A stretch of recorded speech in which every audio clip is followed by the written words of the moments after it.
Good afternoon, ladies and gentlemen. Welcome back to the Atlanta Open 2025 presented by Tarek Real Estate.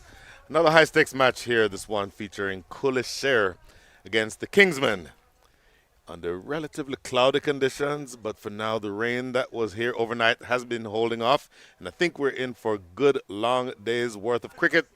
We go to the middle where Nate Hayes was with the captains. Time for the pitch report here at the Butterbeers Cricket Complex on field number 1. And you'll take a look at this wicket, and it's rather intriguing. Had some matches on it yesterday, but you come down here, and the thing that I noticed straight away are just these couple of splashes. And these dark spots, they're just a little wet. So it makes you think, okay, there could be a little bit of uneven bounce. This grass also, if I put my finger down, it starts to come up. And that's something that's also concerning. So expect the grass to start to dissipate. I reckon if you win the toss, you want to bowl first, take advantage of these wet spots as the sun starts to come out and conditions start to clear. Have a slightly bigger boundary there, but I don't imagine too many runs are scored on this wicket given the tricky conditions in the morning. Well, it's probably appropriate since I've been calling Aman Patel Nate Hayes all day, but excellent work from Aman Patel describing the pitch and the conditions. Let's now go to Nate Hayes in the middle with the captains. We've got our captains, Saad Ali and Prince Singh, and we're about to do the toss. Let's shoot the ball. Mid-innings.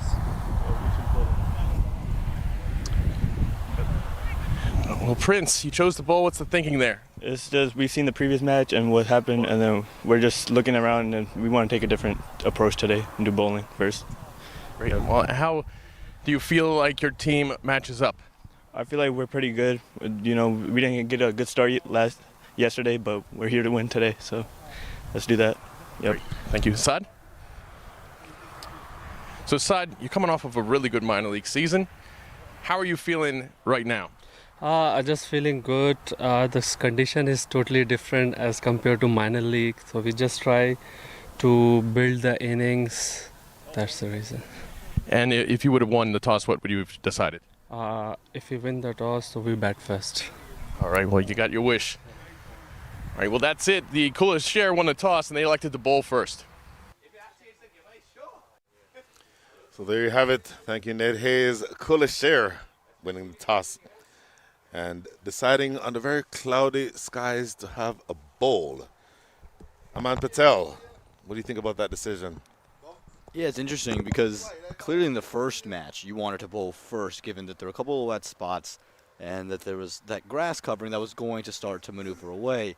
Here in the second match, it's a touch drier and you've had maybe a more used wicket. So your thought then, with the sun still out, thinking why not have a bat first as the wickets maybe just start to ease and open up. But that'll be something to look at. You look at the standings so far. The Atlanta Fire, they stake their claim into that second position. They'll have one more game today and could basically seal off that bye. The Kingsmen and Khulle Sher, however, they are in real trouble. 4th and 5th in Group B, and they got to get their way into 3rd place. So this game becomes a must-win for both sides.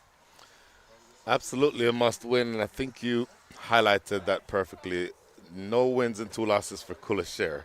It's going to be interesting to see how they maneuver with the conditions being what they are. I don't necessarily think, and I think you touched on this, that it's going to be as difficult batting first in this match as compared to this morning. Yeah, no question. I do wonder if this was a miscalculation on the part of Khulle Sher. Again, we saw that there was plenty of turn and rip and bounce and variable bounce throughout both innings.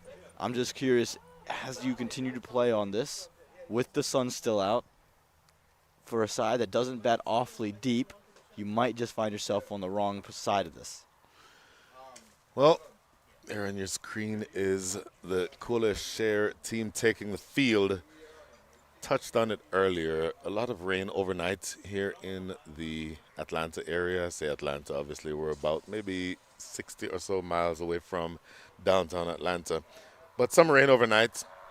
Very wet conditions this morning. The ground staff, I think, doing a really good job keeping the conditions at least appropriate for cricket. Maybe not optimal, but certainly appropriate. And you got through a very exciting match this morning as well. Yeah, we haven't lost any overs, and that's kind of a big win.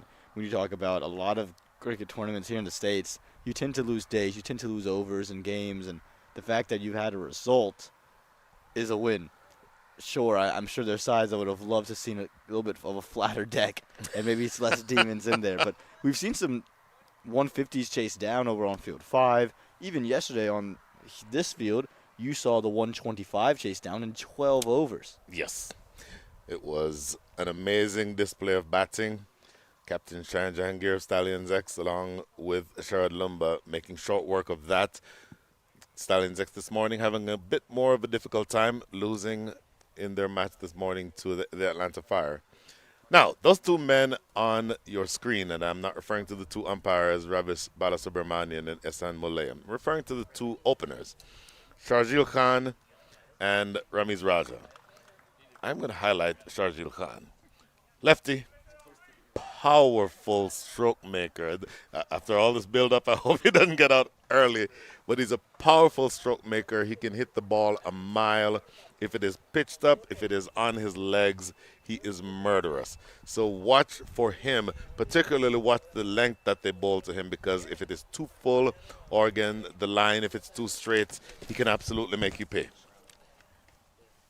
Yeah, no question. I also look at what we'll see with the ball from Khulle, Sher, and I think about that seam attack that features Abdullah Ghazi, who is a length bowler. I think about the left arm pace that they'll be able to bring in, or the Zaid Alams of the world, Abdul Amir, who will probably be opening the bowling. They are typically a little bit pulled back in their length, so that could just be a good matchup to watch there. It is going to be interesting. The man with the gloves on, bottom right of your screen, is Ryan Scott. Ryan Scott, aggressive, attacking, top order batter, left-handed batter, and he has the gloves on today. This is going to be interesting to see exactly what you do here. How are you going to maneuver the conditions in such a way that you get this batting pair off to a more sedate start? It's not often that Ramiz Raja will bat with somebody and he is the less aggressive of the two. And doing it to Abdullah Ghazi early is going to be tricky. He's someone who gets movement off the wicket in particular. And so while it might not be regulation seam with this surface, there are going to be opportunities to move the ball sideways. We've seen the ball cut dramatically. And I think both Raja and Sharjeel are just going to be a touch more cautious than you've described, at least early in their innings. I will say I'll believe that when I see it. Maybe Ramiz Raja. You remember in the finals on Saturday, to make that on Sunday in Morrisville, he was out first ball to Shakib Al Hassan. If you ask him to play that shot again, I think he plays a more aggressive shot. And for me, the lesson there for him is probably that I need to not be tentative. That, to me, in that instance, looked like a very tentative shot. I would suspect that you'd see Ramiz Raja to be a little bit more attacking today. Again, it's a must-win game for both of these two teams. They need to get off to a good start. Didn't find it in this tournament, but they need to find a win. Otherwise, it is over. If you go 0-3, you fall to 1-2, and 1-3, you're in a bad place. So you highlighted it. Abdullah Ghazi is the man with the new ball in hand. The first ball coming up here to Ramiz Raja.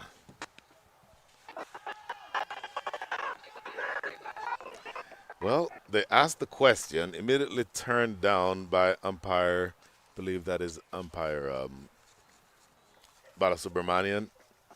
I will say the appeal from Ryan Scott was delayed.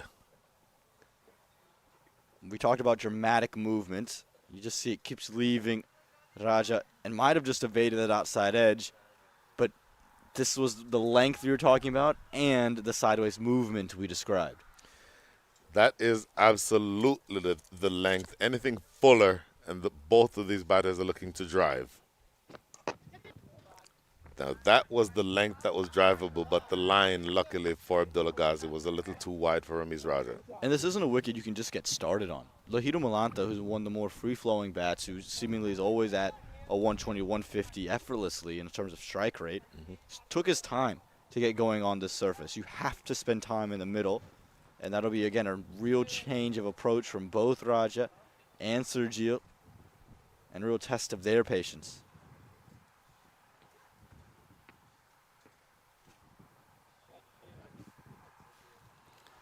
Talking about Sergio, 2 matches, aggregate of 80 runs. High score of 80, so we can all do the math and see what he did in that second innings. But what stands out for me is his strike rate, 157.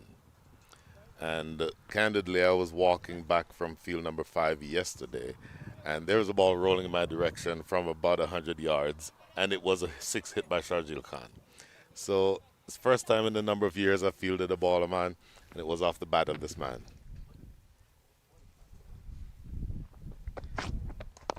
Soft. Oh, my goodness. It will go for the first run of the day. It was almost the first wicket. How similar was that to the way he was dismissed in the minor league cricket final? Just looking to chip to cover early through the shot, and it just evaded that. Man, that's the captain, Prince Singh, who would have loved to have just gotten a piece of it. You said early in the shot, and that is so true. When he made contact, the bat was probably 1.5 feet in front of his body. So certainly, if you're going to play that far in front of you, then you need to go through and elevate it over the top. He did neither and almost paid for it. I will tell you, hide the computer equipment here because this ball could end up in this direction. False advertising, apparently. Again, the length from Ghazi is so crucial and critical. Thanks for the wave, fellas. Fantel over there. But he's also so experienced. While he is an aggressive swinging bowler, he knows exactly where he wants to end up, and you can see the plan already coming together. It's such a good point because the margin for error for Sharjeel Khan is very tall, maybe not very tall, but at least about 6 feet, has a really long reach. So see that shot that he just rehearsed there, that flick, if it is anywhere on the stumps on a good length, he's coming this direction with it.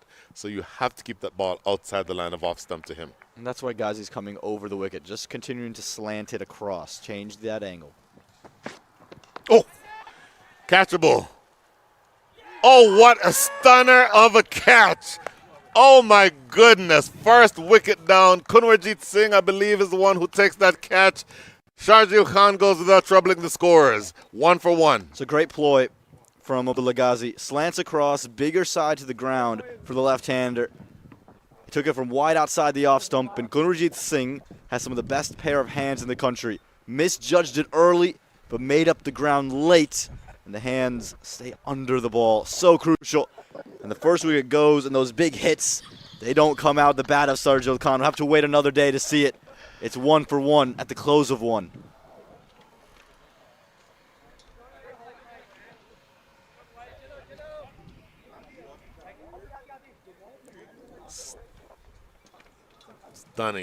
Stunning catch. Absolutely brilliant. And that is what you want. The commitment in the field is one thing, but then to be able to pull off such a stunner of a catch, to get rid of such a dangerous batter is tremendous and exactly what you want from a fielding side. No question. It's not just about commitment and efforts. Your execution has to be there. It has to match it. It's all good to give your 100%, but you've got to be able to make those grabs. And Kunwarjeet Singh not only makes those grabs more often than not, he makes them look really easy in the end. And again, that's one that he's misjudged. He stayed a little bit too far back. He's tried to make up the ground late, but because, again, he has such a great foundation, he's able to make that look so effortless.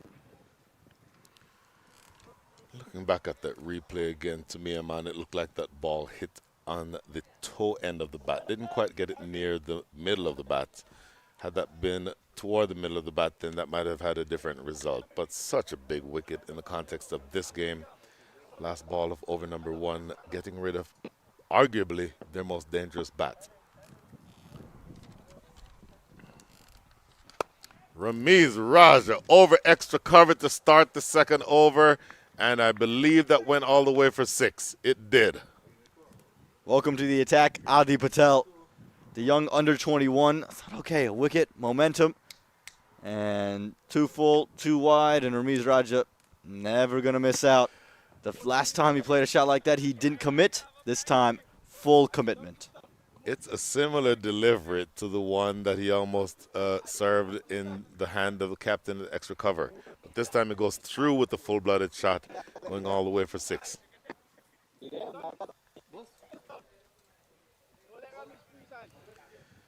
So he certainly absorbed a pretty big body blow there.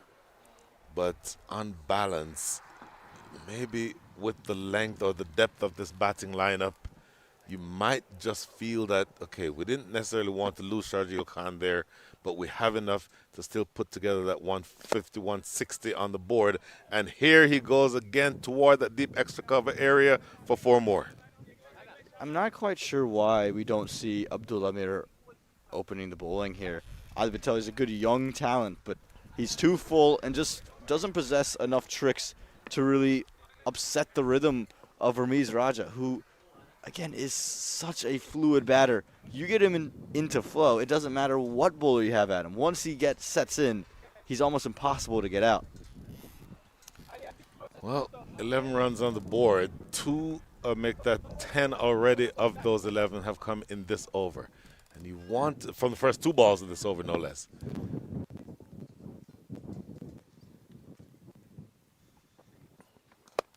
In that same direction, 3 to the fence on the trot. Ramiz Raja is on fire. I just can't understand the plan here from Adi Patel. You've got long off, and you've got deep backward square, and you go full, and you go wide. If you're going to be that full and that wide, you've got to have a deep cover and a long off fielder. There's no question. But right now, you're serving it up to be hit, and Ramiz Raja has to take no unnecessary risk to cash in with 4s. So this is where the captain would walk over and say, hey, if that's the line you're going to bowl, the protection needs to be on the offside. You need a sweeper on the offside and maybe a long off. There is a long off, but there's a deep backward square leg, and he is a passenger. He's just watching because all of these deliveries are outside the line of off, and Ramiz Raja is cashing in out there. That's a much better line.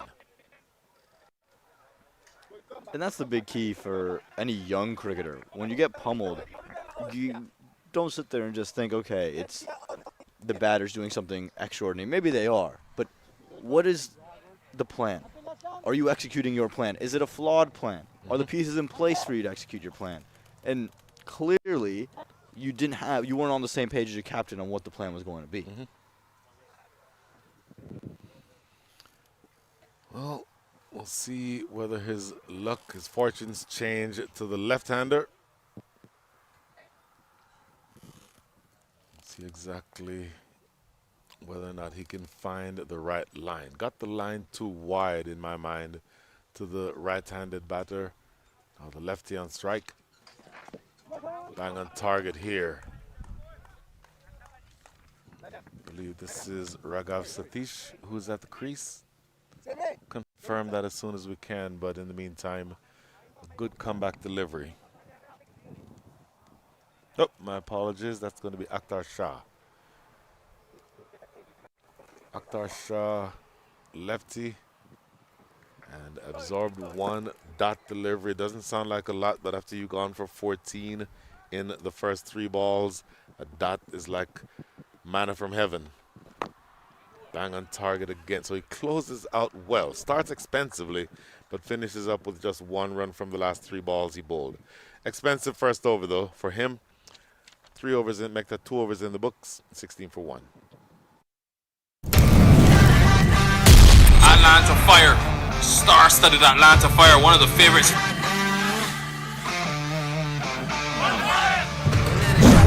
Man, and deep, and that one is smack.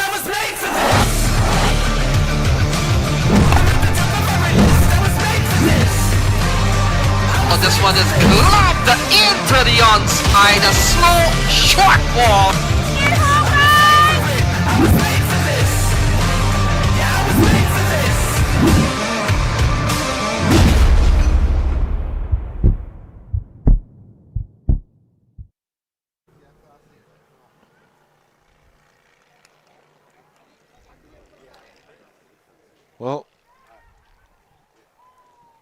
big wicket to start the game. One wicket that you'll always want to take Sharjeel Khan. Second over went for 15, so you'll want to adjust that if you're Adi Patel. And it is now going to be Abdullah Ghazi to bowl his second over. The third of the innings, bowling to the right-handed Ramiz Raja. Ramiz Raja, of course, this has not been a very long tournament, but statistically he is the third best batter in the side. Strike rate of 177. Ooh, just for a split second, he thought about pulling the trigger on a wide delivery, but lets it go through. Another wide. In fact, that's the first wide of the day, bowled here by the Khulle Sher. Yeah, but you don't mind Ghazi messing with that and trying to push the ball away.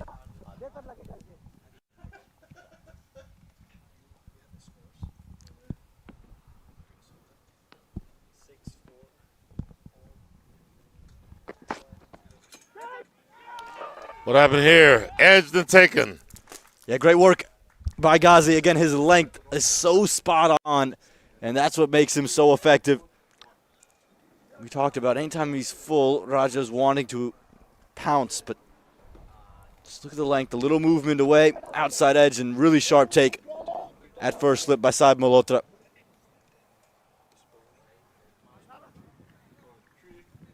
Ghazi does so well. Again, his length, and you can see how much it means to him. Second wicket falls down at 16 for 2.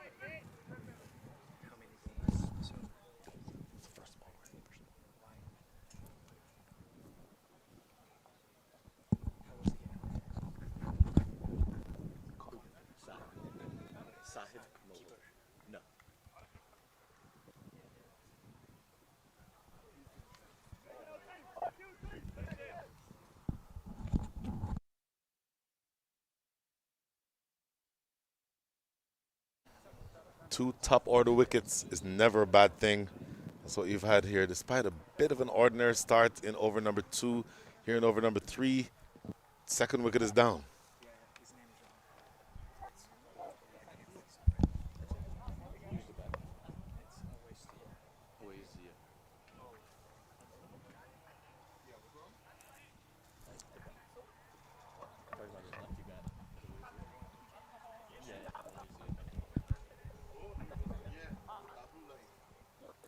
So, Brian, it's all happening out there in the middle. Milind Kumar is now moving his way on to strike. The non-striker is Awais Zia. So we went through about 4 names before we came up with the right one. They threw us a couple of pump fakes. And they just, to be fair, to our credit, it has a different number on than what it says on the sheet. That's why we didn't consider Awais Zia. But makes sense. And this man, Milind Kumar, he really needs no introduction, does he, Brian? I've said it every time that you and I have been on the air together since it happened, Aman. I will remember forever him taking about 30 runs off of Dylan Haliger in Florida against Canada. He is a man who is built for the moment. He can rise to the occasion. If he needs to be aggressive, he can be aggressive. If he needs to buckle down and go at about a run a ball in this tricky phase of the innings, he's more than capable of doing that. So this is a really high-quality matchup, Abdullah Ghazi against Milind Kumar.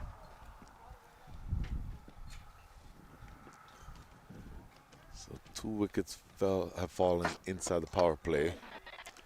We'll get a single here. But how important is it to still look for the opportunities to pick up those singles? It's so vital. Again, on this ground, I don't reckon you've got to be at 160 to compete. You can't be at 100. But I think if you're at 140, right, you're in a really good position with a strong bowling attack, which the Kingsmen possess, against a batting lineup that features some good names, but lacks the depth of some of the other sides here against Khulle Sher. I would sit there and think, okay, if I can get to 140 to 150, I'm in this ball game. But I have to get these singles early to then take advantage of when the field opens up, when there's some loose balls later.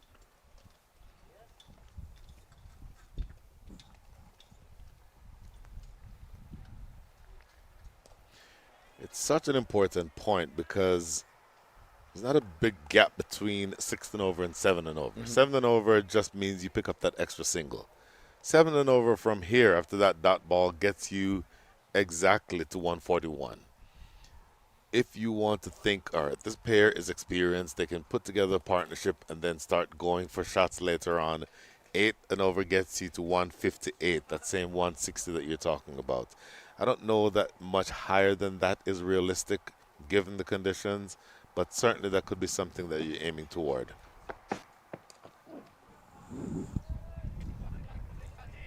And again, you have to pick your spots and pick your bowlers that you're going to go after. Even considering the slow start you got off to against Ghazi, you took Adi Patel for runs. Now, don't expect Patel maybe back in the next over, but you've got to continuously decide who you're going to hit because you do have Sarbjit Ladda, the leggy, to come into bowl. Abdul Amir presented great challenges yesterday from the left side, and then Sahib Malhotra, another leg spinner to deal with.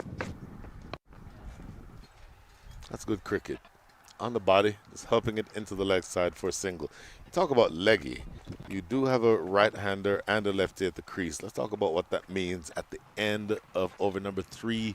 Score is 19 for 2.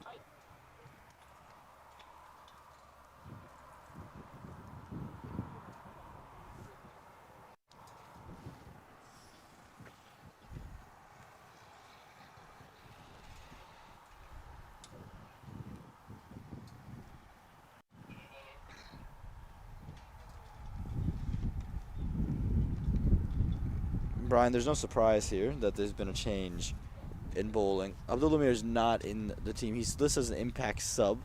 So again, surprised to not see him in this position. But Zaid Alam, he's the man who's got the ball in hand. He's represented the Baltimore Royals in minor league cricket. I was actually a big fan of his, watching him operate both here at Putnam Veers, but also up the road in Church Street Park. And again, has great pace and gets some decent bounce off even surfaces that don't tend to provide it.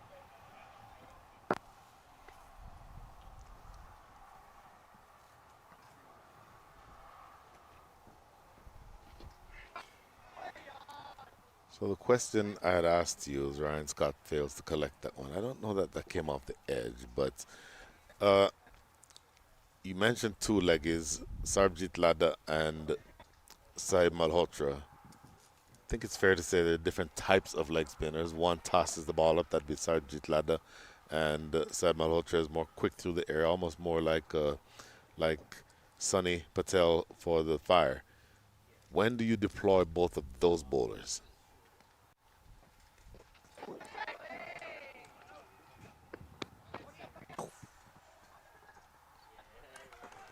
Sloppy, bit of an overthrow. You'll get a couple of runs.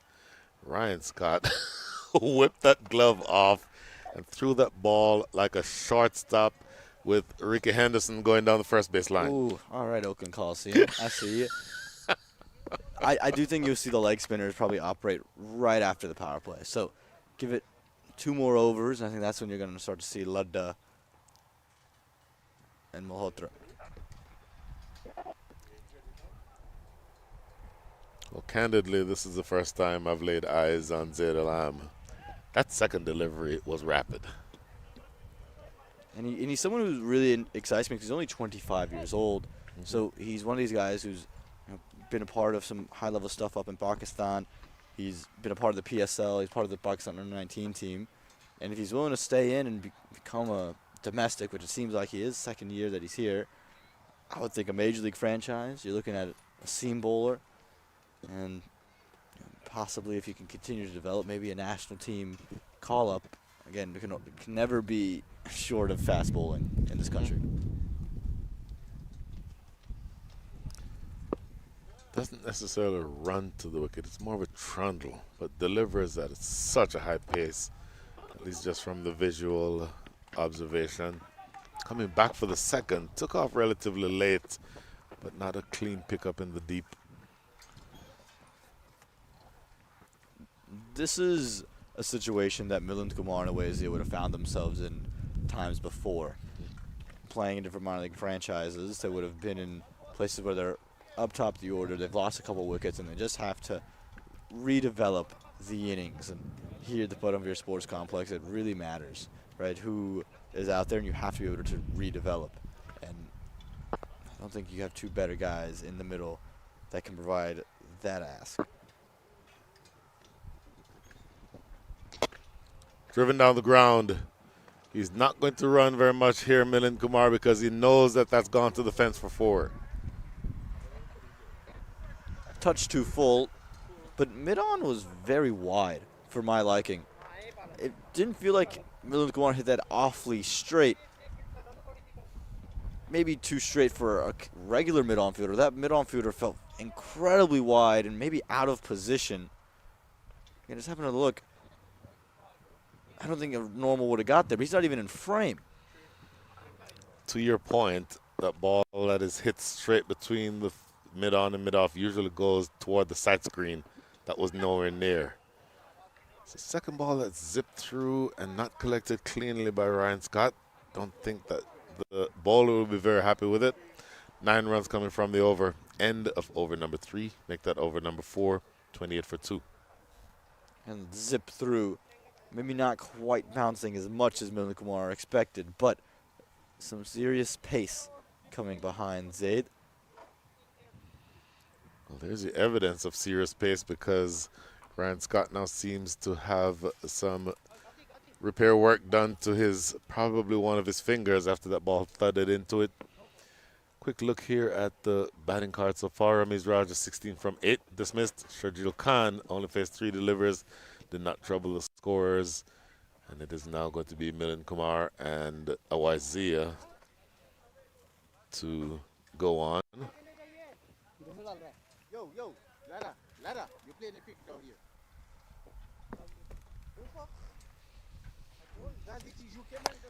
So you're 4 delivers into the power play here, Aman Patel. 28 runs on the board, 2 wickets down. This may be the last time ever that I ask you the boxing question. I wouldn't bet on it. Solid point. So, 4 rounds in the books. How do you score each round? Yeah, I would say it's been all Khulle Sher at the moment. 28 runs and 4 overs. You're in a pretty decent spot. You're moving just under 8 and over. You're moving to 7 and over. But those 2 wickets, we've seen how important wickets are. Skied on the infield. Who wants it? What an easy, simple catch taken here by Simranjit Singh, the U21 player. Easy as you like. The 3rd wicket inside the power play. 28 for 3. And like we said, wickets just seemingly find a way to fall apart. Awazia thought he got one full, but it just bounced a little bit more on him. And nicely done by Simranjit. Always dangerous. When it goes that high, you're standing underneath, he calls his captain off. Puts his hands nice and high and simple in the end. The 3rd wicket goes down, and in this must-win Khulle Sher, they are playing out of their skin at the moment. So talk about the confidence required to call your captain off of a catch as a U21 player. It's not easy. I tell you that 28 for 3 as the captain Saad Ali will walk in. You're taking on that responsibility, and then again, your captain holds some power, right? There's 100% he holds some power, and so now you got to tell him, no, I've got it. If you put it down, you might never be in the 11 again, Simranjit. At minimum, you'd be at fine leg the rest of the match. But my goodness, that is a well-judged catch. Very well judged. It's skied. You're absolutely right. Those are never easy. It's in the air. The wind has maybe died down a little bit from about an hour ago, but it's still swirling a little bit. So that ball would have been in the air, moving around, and the extent to which he judged it cleanly and took it so casually, then flipped it to the umpires to say, yeah, that was just, like bending down and picking a rose from my garden. If your garden has roses. Saad Ali, the captain, is in. Immediately off the mark. He's in such a fluid state of rhythm, Saad Ali. He's the exact guy you want in these situations because he can turn it on in a hurry. But his more natural game, or historically more natural game, is to take his time, get set, and he doesn't play rash shots. All of his scoring regions are seemingly off conventional, traditional cricketing strokes that minimize risk and maximize reward.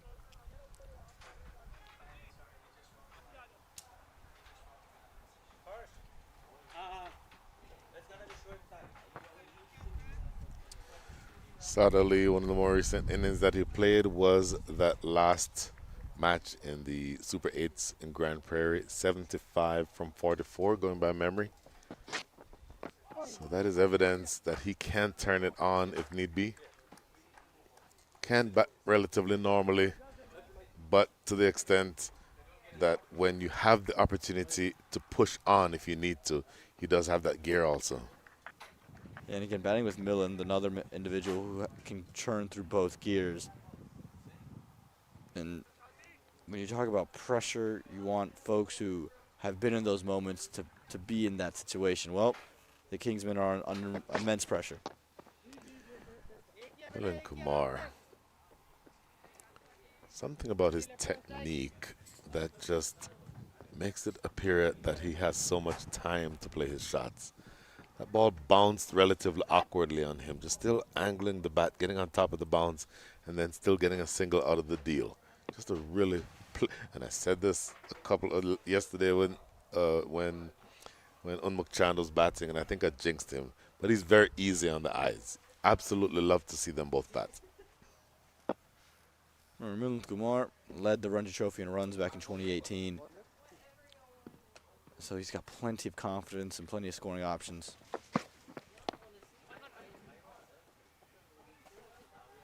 And then not to mention that 155 against Canada that he hit. Just, again, bludgeoned the ball all over the park. There is that.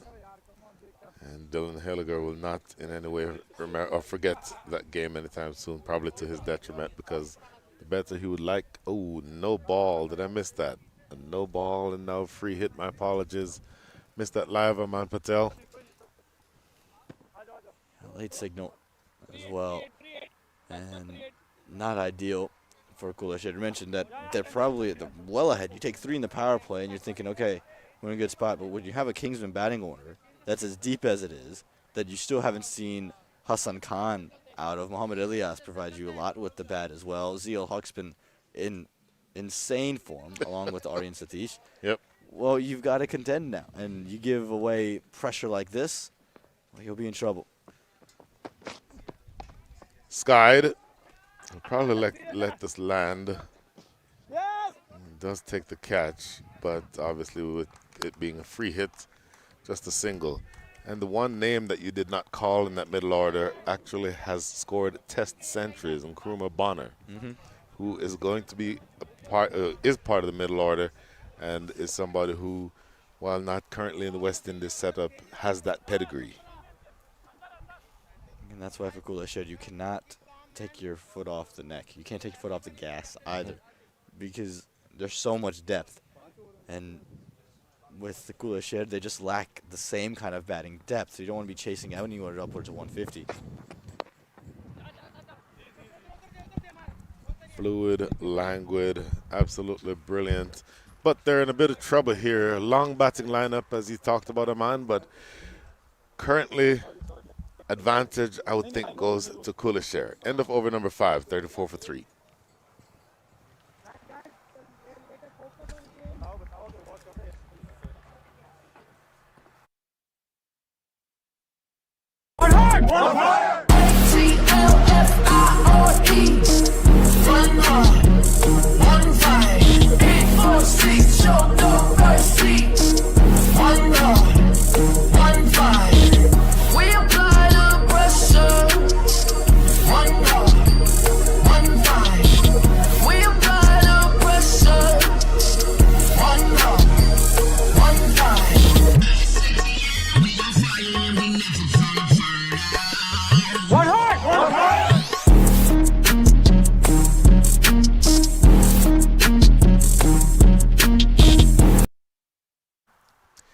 So, 5 overs in the books. Aman Patel, after his first spell, is taking a bit of a break, and it is going to be Nate Hayes joining me here in the commentary area. Saad Ali helps one off his hip to start the final over of the power play. 35 runs on the board. Nate Hayes, do you agree or disagree with Aman and me that things have gone the way of Khulle Sher so far? Oh, absolutely. But I think this is the pair that you want of anybody to recover the innings. Milind and Saad, they're so class. They have so many gears. Right now, they know exactly what to do, and they're capable of getting it done. It also helps from your standpoint, if you are the Kingsmen, that you have a lefty and a righty at the same time. You have a trio of young bowlers. You saw Amandeep Singh earlier, who went for Aditya Patel rather, who went for a few runs, and you would think that he may have trouble finding the right line if you have a lefty and a righty at the crease at the same time. A single down the ground, but on balance, you think, and I think you're exactly right, you have the pair at the wicket that you want to be able to steady the ship. Yeah, 100%. How good has Saad Ali been the last couple of years? He just wrapped up a really good minor league after last season. He had a phenomenal minor league. You got to think we'll see him in a major league team this year. Well, I don't know. There's room in Major League Cricket for a classy stroke maker, left-hander, and can also give you some off-spin sometimes. In my mind, he's the type of batter who has a class or has a home in any side, whether it be T20 or a longer version, maybe a 50-over match. Just really solid batter. Full toss, played into the offside, no run. Yeah, it's tricky at that major league level. You know, the teams are going to pick the players that they need to fill roles. There's only 6 squads. And sometimes you look around and you say, wow, how's this guy not on the team? How's that guy not on the team? And a lot of times it's just the luck of the draw. Luck of the draw certainly has something to do with it, as Zaid Alam will be into his second over here. Relatively expensive first over. First over going for 9 runs, but doing a little bit better here. Full outside the line of off. Saad Ali coming up empty on the drive. It's interesting to see Ryan Scott with the gloves when you got Christopher Van Tol on the team. But that's nice to see that variety. We're seeing a little bit of everything here in the Atlanta Open. We've seen Jamar Hamilton throwing himself all around the outfield. Down the leg side, fumbled, not cleanly picked up, but it's going to be a wide anyway. Tell you what, the effort by Ryan Scott there saved a few more runs. That may well have gone to the boundary had he not stopped that. Yeah, very well stopped.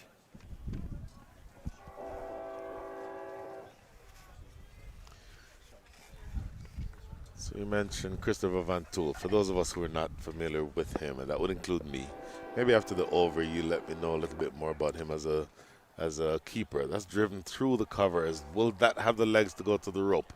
It will not, but they jog through for a second run. You see Saad Ali. Maybe it's just time for him to start warming up. 9, make that 8 from 9 for Saad Ali. End of over number 7, make that over number 6, 39 for 3.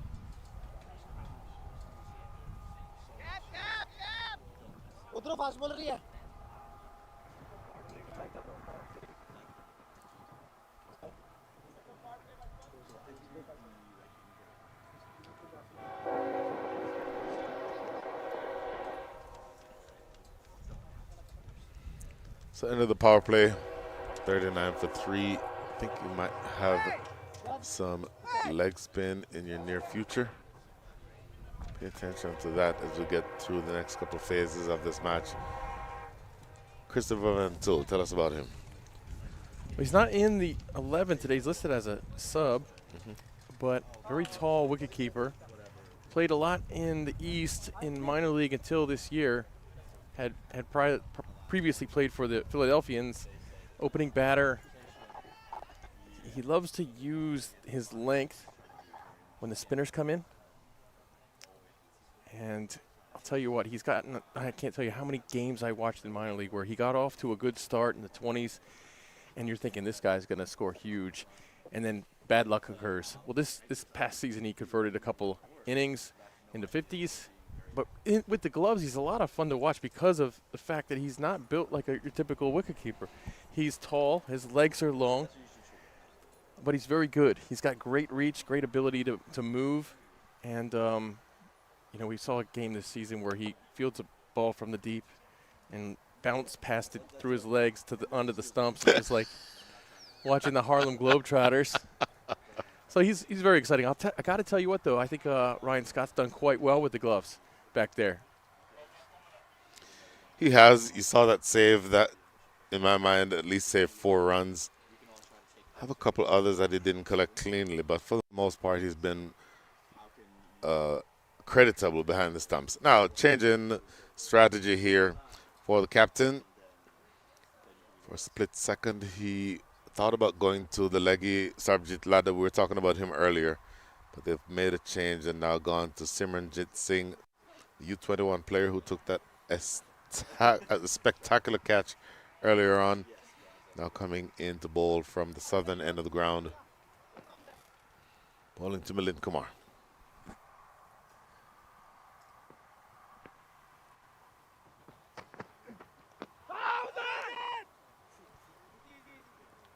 He's a single in the end. Let's see whether or not this is a leg bite. It is, in fact, a leg bite. So 1 extra to start over number 7. And how good Milind has been for USA. He's just been absolutely phenomenal, both with the bat and the ball. And I got to tell you what, one of the best fielders in the country too. Not only one of the best fielders, and you're including throwing the ball, I'm assuming, in when your categorization of the word fielder. Yes. He is not physically very big. He throws the ball as though he were a 6'5", 200-pound fast bowler. He throws it very, very quickly and very far and very straight and very accurate.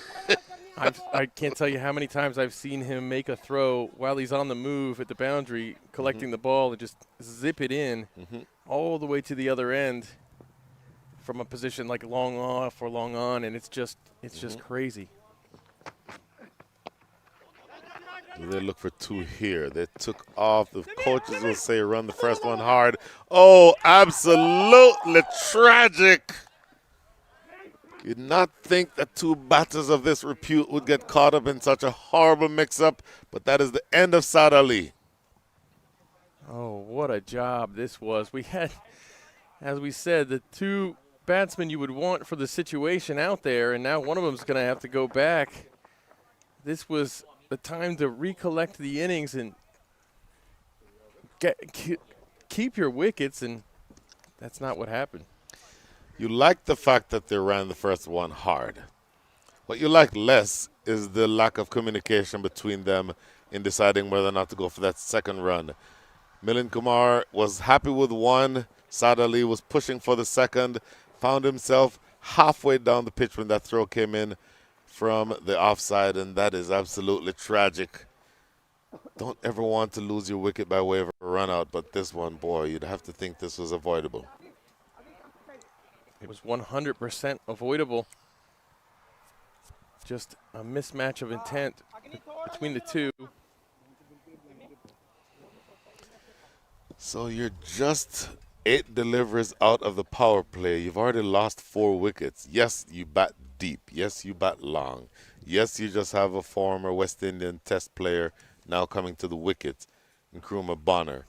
But my goodness, you don't want to have had him come to the crease on the back of such, I think, a farcical run out.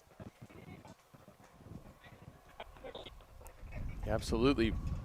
Bonner coming in. Now he inherits the difficult job, and it's a little bit harder. Things just got marginally, and just marginally, easier for the bowling side because they're now 2 right-handers at the crease. You had the lefty-righty combination before. That could have contributed to a couple of the wides that you saw. And on the leg side, I believe that may have just flicked the pad on the way through to the wicket keeper. Mr. Bonner is appealing in the other direction. He wants a wide, but I think umpire Bala Subramanian thinks that this would have clipped against the thigh pad. So a lot happening in the last several overs, Nate, and some ebbs and flows, but for the most part, it feels like Khulle has had the upper hand in this match so far. Yes, anything can happen. Let's have that as a qualifier, but they're certainly doing the right things here. I think if there was any question of whether or not they had the upper hand, they definitely answered that question by getting Saad Ali out. What a humongous wicket that is anytime. Nate, I hate to disagree with you. Saad Ali got Saad Ali out. Oh, That had very little to do with Khulle, and that was just miscommunication and a horrific run out that in all likelihood should not have happened, and you don't like to see that happen at any level, and particularly not at this level. so what you're saying, Brian, is Khulle is not so much ahead as the Kingsmen are behind. I am willing to stipulate to that. If you're under pressure, the last thing you want to do is help the opposition get you wickets. End of over number 7, the score is 43 for 4.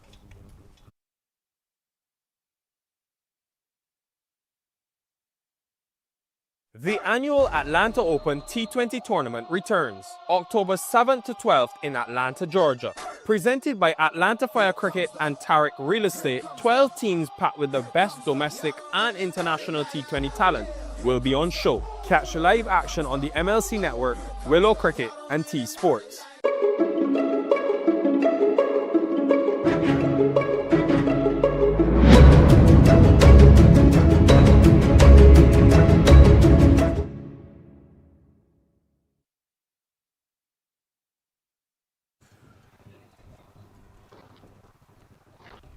Three runs on the board. 7 to 8 balls remaining in the first innings here in this matchup between the Kingsmen and Khulle.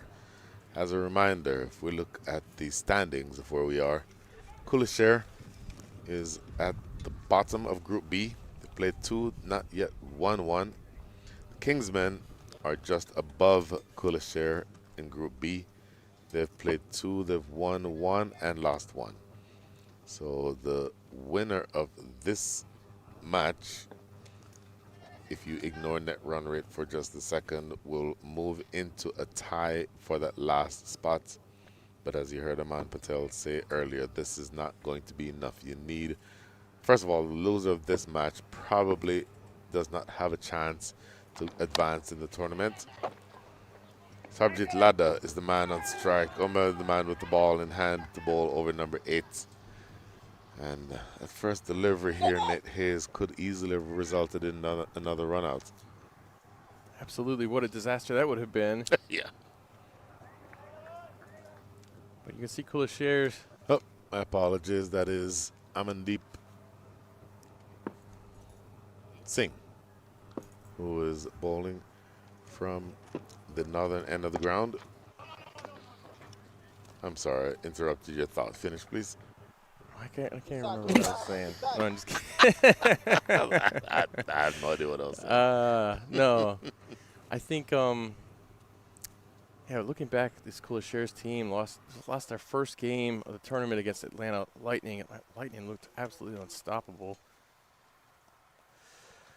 Tell you what, that's a single down the ground. He's not very far away from almost having yarked himself there.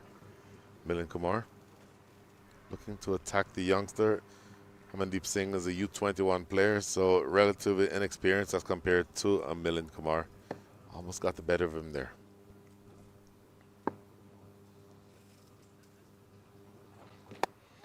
Up and over cover, and that goes for 4. Just a classy, effortless shot by Bonner. Looked like he was just taking practice right there, didn't it? It did. It's a shot that has been played a couple of times in this match already from Ramiz Raja. Scored a 4 and in fact 2 4s and a 6 in that very same area. Bonner this time just making sure that it clears the fielder at short cover. Always going to be 4. They might look for 2 here. They do come back for the second run, and they put pressure on the fielder coming around from long on, and that makes it easy to get 2 runs.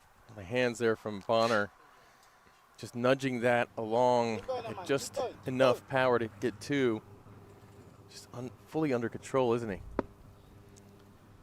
Not to be unexpected from a former Test player. Nkrumah Bonner, still a relatively young man. Good piece of work at short third. Got a single to close out over number 8. 9 runs come from the over. 50 up, by the way. We did not acknowledge that in that over. 52 for 4 after 9. After 8. My apologies.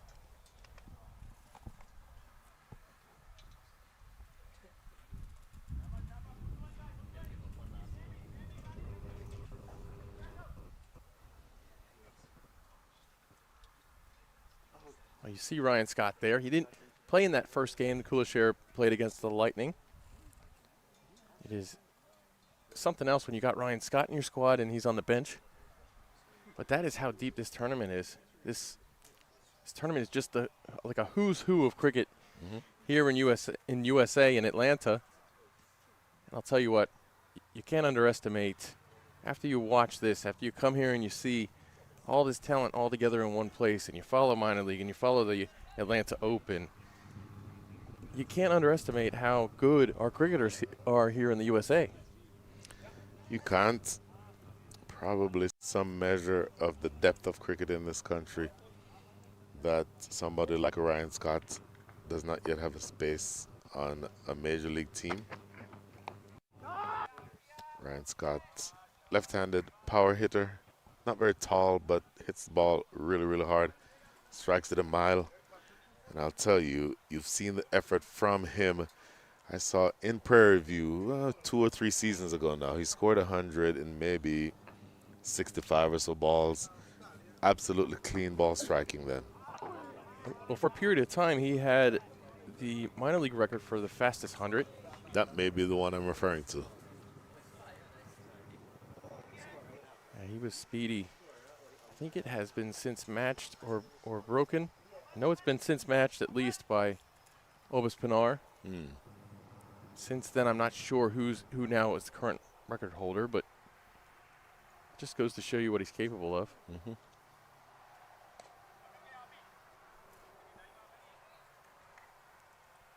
So it's time to rebuild. Lost a lot of wickets.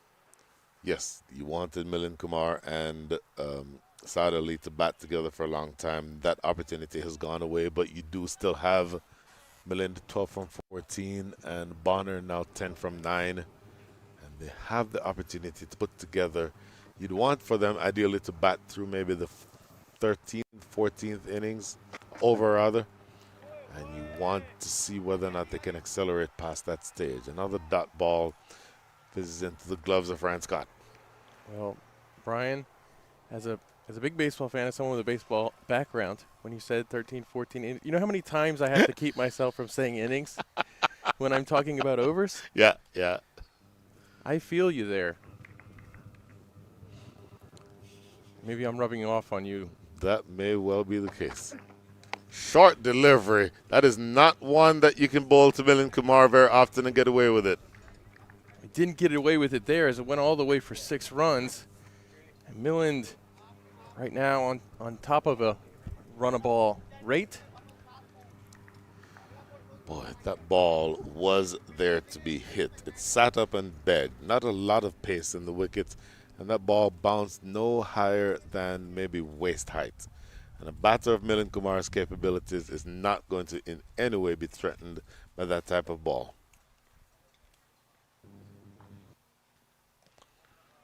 Worked it into the leg side. They take off running immediately for 2. I'll give credit to Bonner on that. Absolutely creating the opportunity for that second run. Excellent work from the former West Indian middle order batter. End of over number 9, 61 for 4.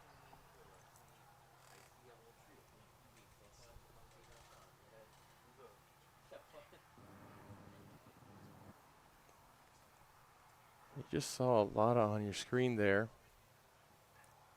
I've said it a couple of times now. It's a who's who of American cricket right now. Everywhere you look, you can think of memorable innings or games. By the way, that last shot that we just saw before this current shot was a shot of Peter Nero, international ICC certified. I say certified. He has probably officiated dozens, if not hundreds, of high-level, top-level ICC-oriented matches, and is here working with the umpires of this tournament, providing some guidance, providing some feedback, and generally working to help lift the standard of umpiring in this country and in this tournament, which I think is an absolutely brilliant objective. Going back here to Amandeep Singh to bowl over number 10. In that area again. Oh, that is about the most sloppy piece of fielding that you will see. You do not blame Amandeep Singh one bit for being as irritated as he appears to be. Oh, this was one run the whole way until it wasn't.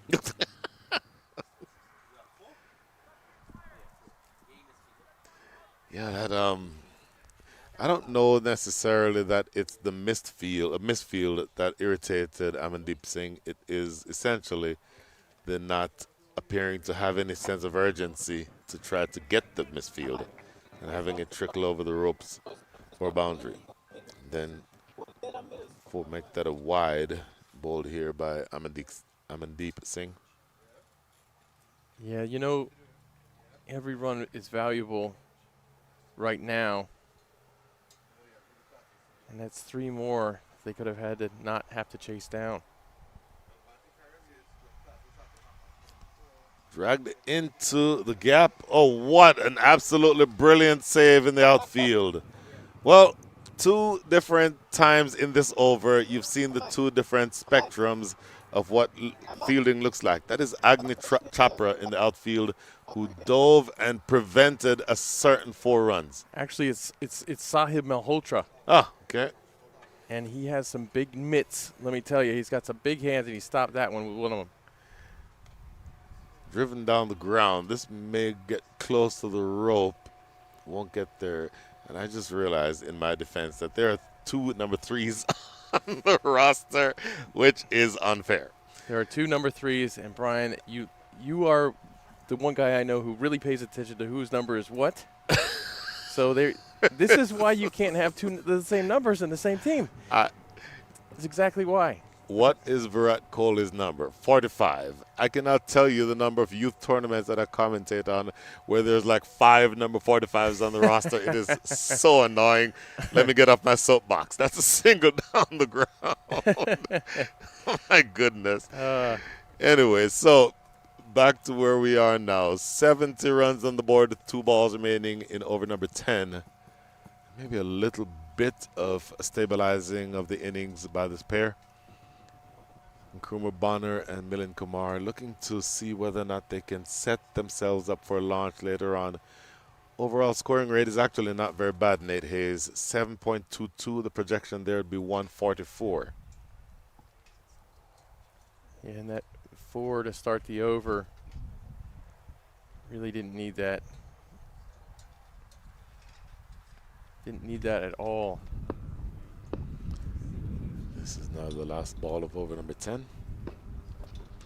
Down the track and straight down the ground for yet another boundary. Umpire waiting to confirm, and in fact, there is the confirmation. It goes for 4, so it ends up being a very expensive over. 14 came from it. Halfway through the innings, 75 for 4.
And we've got quite a game on our hands. It's been a bit of everything, Nate. We've seen early wickets, we've seen some late flourishes, and now we'll get to see Sarabjit Ladda come in with ball in hand, the leg spinner, for the very first time today. I've been waiting for it. I've been waiting for them to hand the ball over to Ladda. Let's see if he can get a breakthrough here. As Bonner and Milan Kumar have done a great job here the last few overs.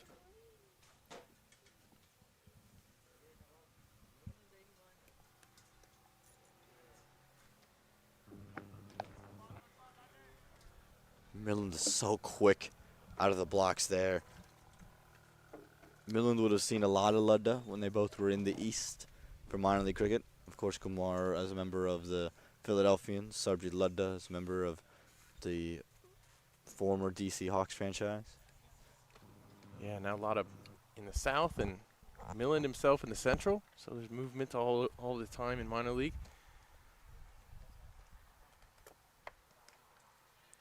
And Milland is such a tremendous player of spin. As you see him as field, he would really fancy this matchup.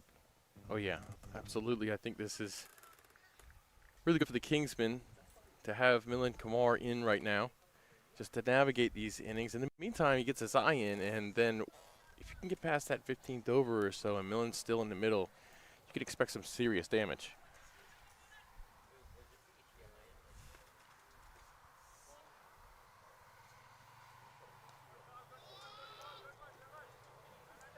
Yeah, we've all seen Milan Kumar work through gears, so that's why it's so important now for Sarabjit Ladda to strike. Very first over. Surprised to see him bowling this late, though, Nate. Absolutely. Very surprised. The 11th over, taking the ball for the first time. I don't know if we'll see the entire quota of Ladda. We're not used to seeing that. We're used to seeing him bowl. He should be on his third over by now in most games. Tremendous use of the feet and gets rewarded for it. As you mentioned, Milan so good against spin, showing you exactly why right there. He's decisive, moves his feet well.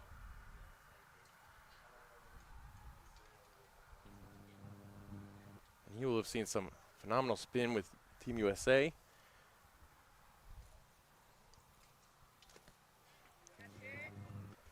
Oh, nearly. Nearly. Ghazi. He ran back to try to get, well, he backpedaled to try to get to this ball, and it just went right through his hands. It looked like, or just over the top of his outreached hands. Let's take a look here. Well, the question for me is, he was off the boundary line by, looked like a good distance. It's a great manipulation from Milan Kumar. Use his feet, meet the ball in the full, knowing Ladda will have to pull the length back. Sat deep in the crease, rewarded with back-to-back boundaries.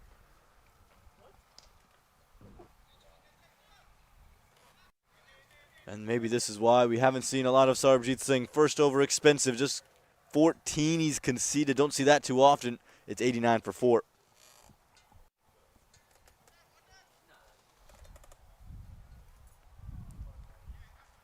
It's back-to-back 14-run overs for the Kingsmen.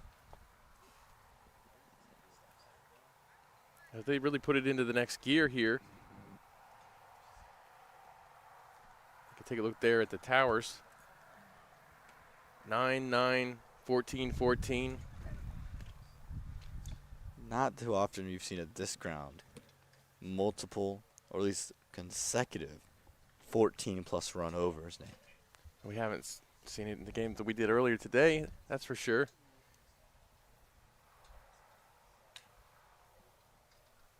A little bit of a delay in the middle as everybody's getting their gear sorted out. Yeah, they called for some water, the Kingsmen batters, and the sub had initially run halfway on the field without the water in hand. So here's your other leg spinner.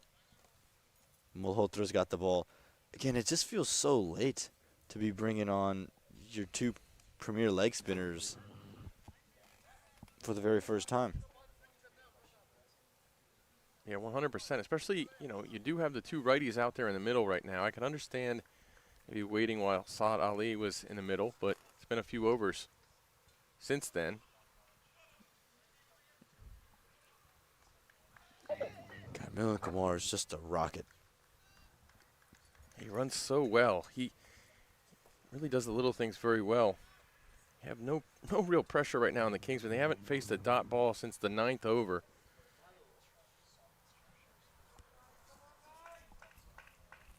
Again, you look at Milind Kumar's success, it's because of this part of his game where in the middle overs, there might not be a better batter in the middle. Play that, says Sahib Malhotra. Yeah, you're absolutely right. This is, you know, one of the reasons why he's been just about an automatic selection for USA in recent tours. Whew. Excellently placed.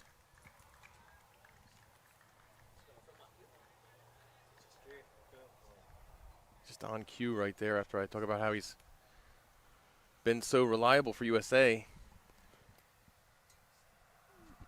You look at that shot, he's got to go up and over fine leg, and then he's got to place it around enough and straight enough to keep it away from backwards square. Right over to Brian Walters and company. This time through cover, one bounce over the rope. And a 50 comes up for Milind Kumar. Sensational work from the American national. 50 for Milind Kumar moves him to 99, and this has been a great job by this pair. Look at that ball follow, very good.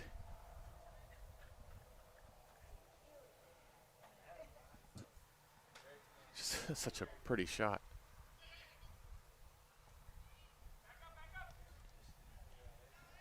Just frustrating. These Khulle Sher, they don't know what to do with Milind. 51 off of 30. It's the ease that he's gotten it to me. These aren't the greatest conditions, but Milind has just looked so in control, and we bring up the 100 there.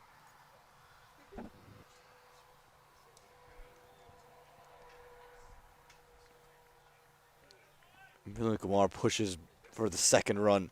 Exceptional running. Another expensive over from a leg spinner. 13 this time. It's 102 for 4.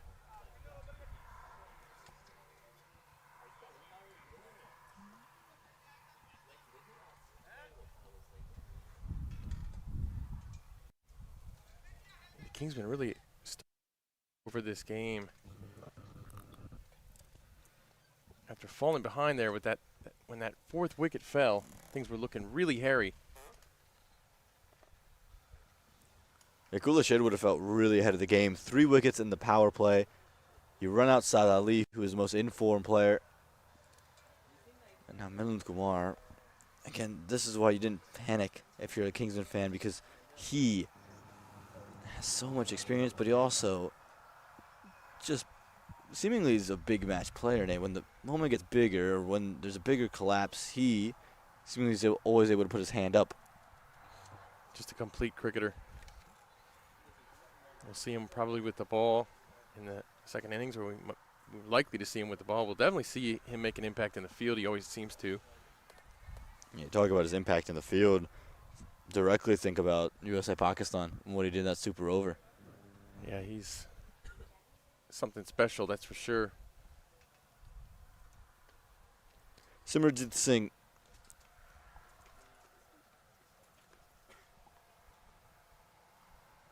Starts off with an extra.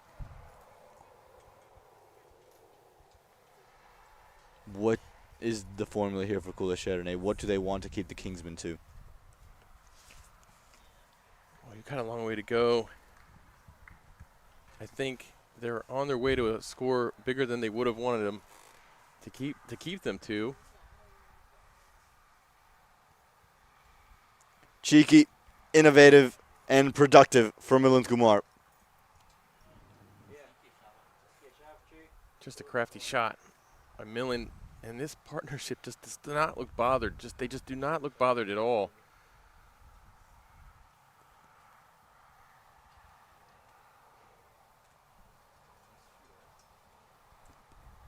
You know, this is our 4th game that we've done, Juan. This is probably the most composed partnership I've seen so far. That's right up there with the Hazmalik and Zisha Maksud partnership from yesterday out in Field 5.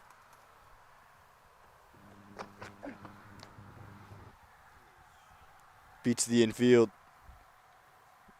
Just will plug up. I also think about the Shan Jahan Girsharad Lumba partnership that was here yesterday. Seen some brilliant cricket over just 2 days now, Nate. Oh, yeah. It's all happening here at the Bar Veers Cricket Complex from the Atlanta Open. If you're in the area, definitely come by. If you're in the Atlanta area.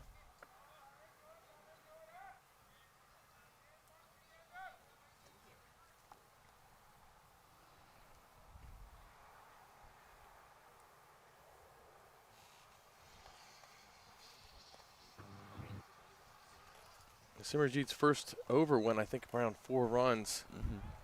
Since then, he went for 9, and now this one he's at 8. Yeah. So everybody's expensive right now. You got 9, 9, 14, 14, and 13 for your last 5 overs. Exactly what the Kingsmen want at this stage. Again, you can see Milan Kumar just see him on the scoreboard. They're always keeping that in mind. 110. You get upwards of 160. Don't reckon it's going to get much better for Khulle Sher in terms of that win column. There you go, only your 2nd dot ball since the 9th over there. You need to build that pressure with dots. If you're Khulle Sher, it's just not happening.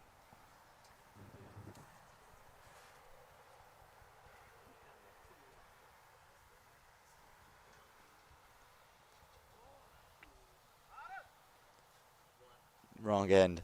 Needed to go to the non-strikers end. That's where the confusion was. So make that 9 on the over now. Just how effortlessly this partnership has scored these big runs in these overs, just while rotating strike as well.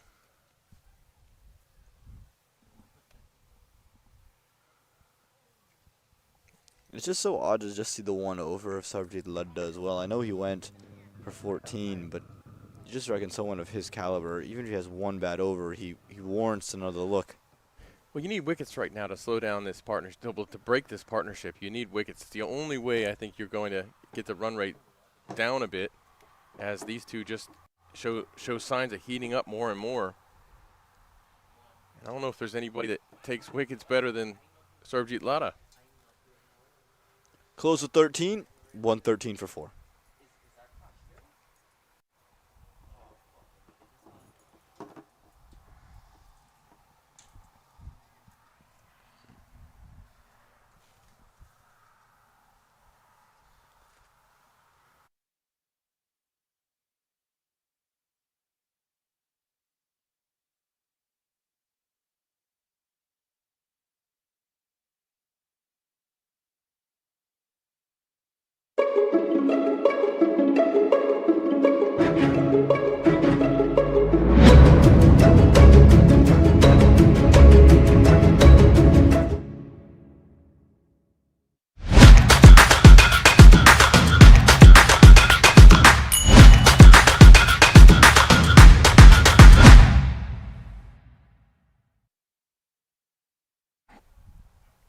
So change of ends for Sarbjeet Ludda. Why do you reckon they've changed the end, Nate?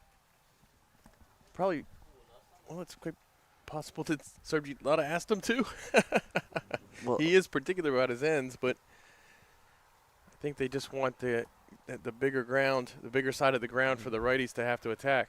yeah, I think you're absolutely right. Again, you look at that field there. They've packed that big region at mid-wicket and square leg and long on. Ooh. Oh. Sarabjit Ladda. Man, that could have been bad. That came back like a rocket right at him. I think he's saying he lost it in the white tent.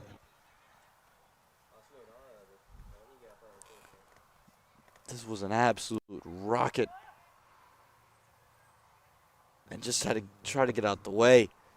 Luckily, no serious injuries were involved. Short.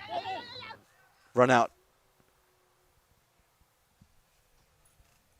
Well, there's your first sniff of danger in a long, long time. And it's Ladda that gets it. It's just the one run, but that's the closest they've come to striking for a while.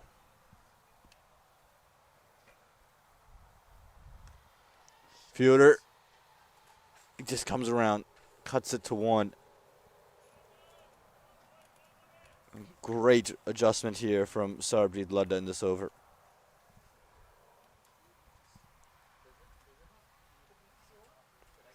Yeah, we said it. He's the first minor leaguer to 100 wickets.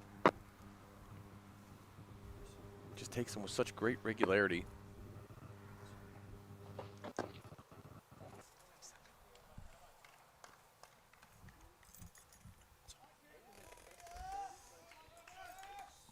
Bonner seemingly struggling last couple of overs. We saw him had to drench his face, maybe just fatigued with the heat.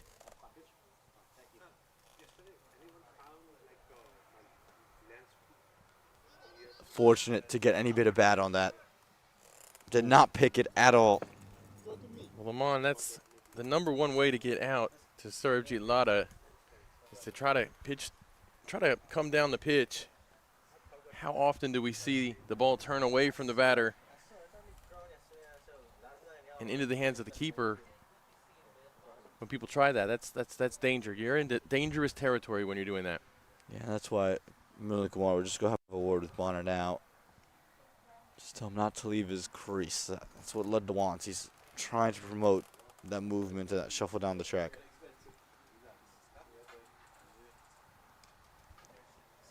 Deeper in the crease, deeper in the field, and just the one run available. Probably a bit slow, both members there. 14 overs gone, 117 for 4.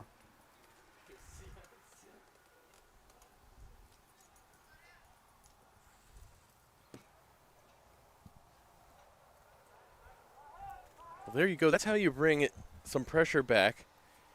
These two were going along easily, just gliding through the innings and scoring heaps of runs in the process. You see Milind right there at 61 from 36. Well, you got to put pressure on, and you do that with dot balls. You had 2 that last over, 4 total runs off of it.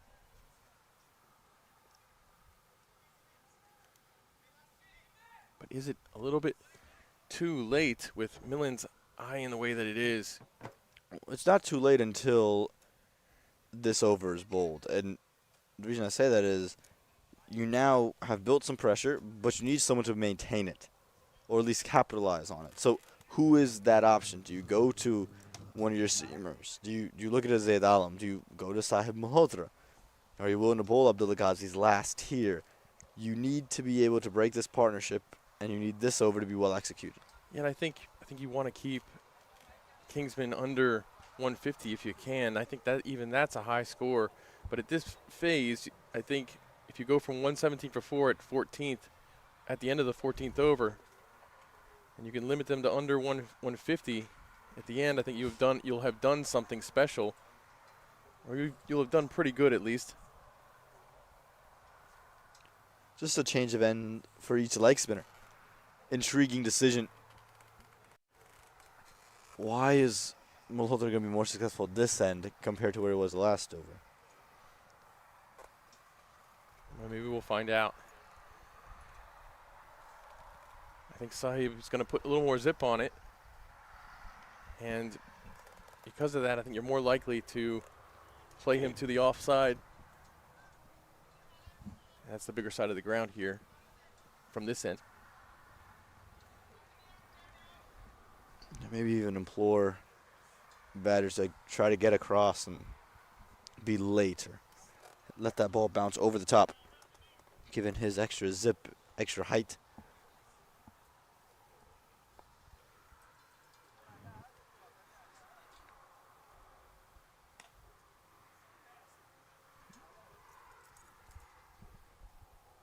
If you're the Kingsmen, what's the minimum score you'd be happy with from this point?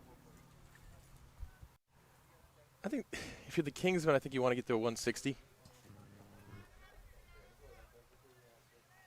But I also think you have to be telling yourself we can get a lot more than that, too.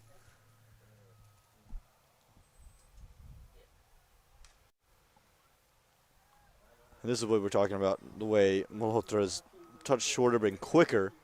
It's not going to really allow Milind Kumar to rock back and take a big whack rather than just play it along the carpet.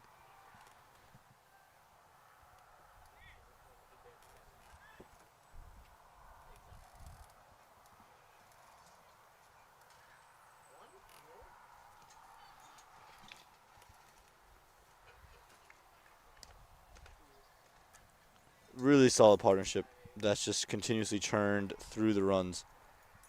Haven't allowed there to be much buildup of pressure. And this partnership's already worth in the 90s. I mean, this is sensational stuff. Yeah, absolutely. Absolutely sensational partnership here. Just recovering from that 41 for 4 position, piling on 80 runs together.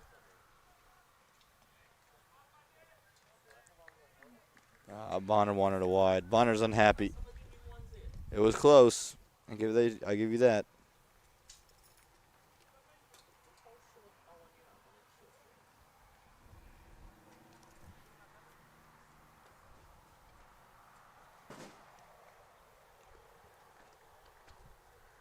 Misfield. Misfield. Can't afford those. You might not get Milind Kumar run out, but you've just got to make it a question. Yeah, with Millen coming from the other end, that has to be absolutely perfect for you to even have a chance, and it was anything but.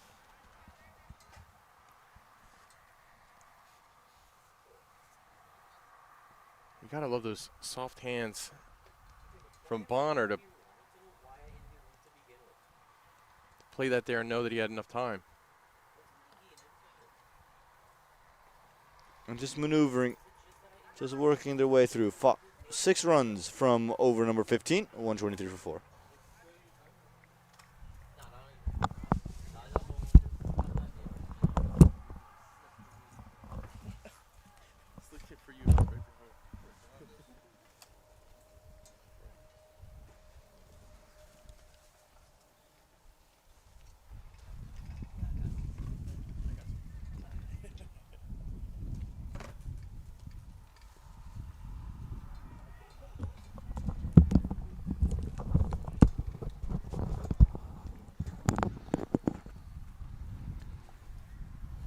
Final phase of this first innings, and now I'm joined by Brian Walters.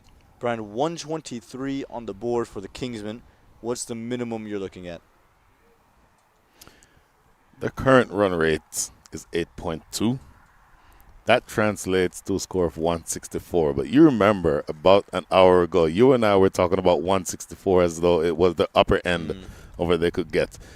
This pair has put on 81 runs in a brilliant partnership. Yes, you did not like the fact that you lost Saad Ali in comical fashion, but this pair has put you in the position now that if you score 9 and over from here, you're close to 170. 10 and over gets you to 173, 174. To me, 170 would be the minimum that you'd be looking for from here. Return of Adi Patel. Remember, his first over was taken apart by Ramiz Raja. Gave up 15 thanks to 3 boundaries.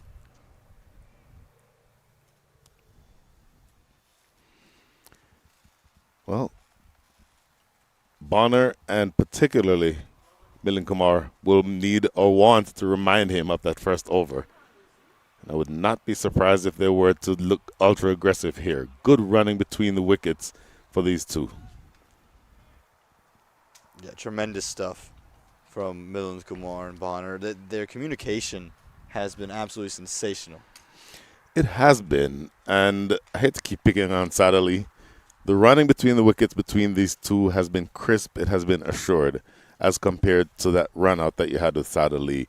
And they have judged these runs to perfection. So you see the opportunity for two. You see them sprint the first one hard and then put the pressure on the fielding side. That's part of what makes, in my mind, almost a match-winning type of partnership, which is what this one looks like to me. Incredibly intelligent for Milind Kumar. Fine leg was pushed very wide and into the deep, and just helps himself. Helps himself to 4 runs. It is a shot that you and I have both seen Milind Kumar play with regularity. So easy for him to step inside the line, that length, and by definition, it's a premeditated shot. So you're banking on the fact that Adi Patel is going to bowl a short of length delivery. But once you get inside the line and you get that length, it's pretty easy for him to put it away for 4. Interestingly now, moving a fine leg much finer. Short fine leg is almost like a deep leg slip to essentially prevent that type of shot. In action straight away is Zedalam. To your point about running, I also think it's Bonner's ability to say no that might be the biggest difference. It felt like Sadali was just running because Milind Kumar had said, okay, we're coming, and was a victim of Kumar's indecision, versus Bonner has basically said on multiple occasions, no, we're settling for 1 here. Such an important part of it, and you can tell the experience that these two have is showing. Oh, here we go. Trouble, trouble. Oh, needed a direct hit. Needed that to be a direct hit to be a commentator's curse. That would have been the ultimate in commentators. It's been a while since I've taken somebody's wicket. That would have been under my column, no question. Because as we spoke so eloquently about how they run between the wickets, that was a mix-up that found them both in the center of the pitch.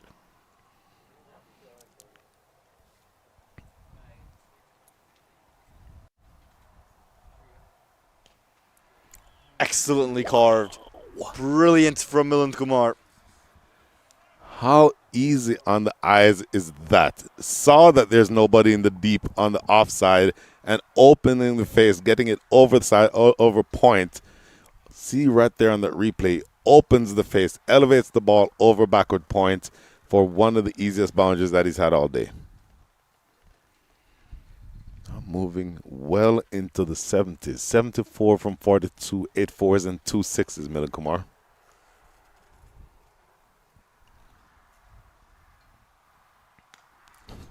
This time more authoritative. And this time it's 6.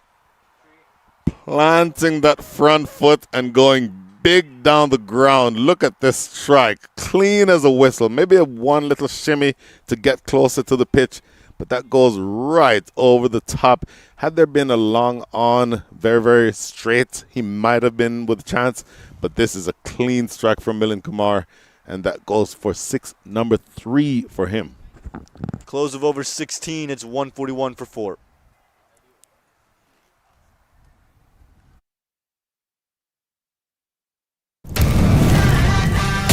Atlanta Fire. Star-studded Atlanta Fire, one of the favorites.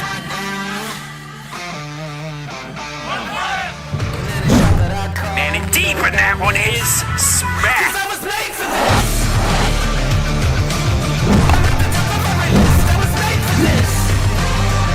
Oh, this one is lobbed into the onside, a slow, short ball.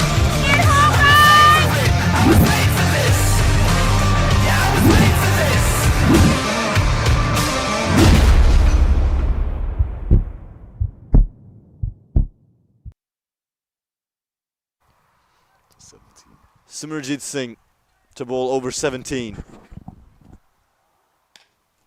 Fielder in place, fielder in place. Excellently well judged. On the brink of 100 partnership, Bonner loses his wicket. Not often that you put on 99 runs for a wicket and then feel disappointed. But I think Nkrumah Bonner will be upset with the fact that he holed out deep to the man who's probably not going to drop that in that position, that is Zaid Alam. It was sinking as it got to him. It was struck firmly, but straight to Zaid Alam. All he had to do was just go down and take that. And so monster partnership comes to an end. The wicket falls with the score on 141 for 5. A brilliant 99-run partnership. It was worthy of the 100, but I think it did its job in pulling the Kingsmen out of trouble. Yeah, no question. You can't be upset with Bonner's performance there. Now, the one thing the Kingsmen have that they're so luxurious for, you replace your former Test cricketer in Bonner, and you bring in Hassan Khan, maybe the best cricketer in all the United States, strides out into a situation that suits his batting style to a T.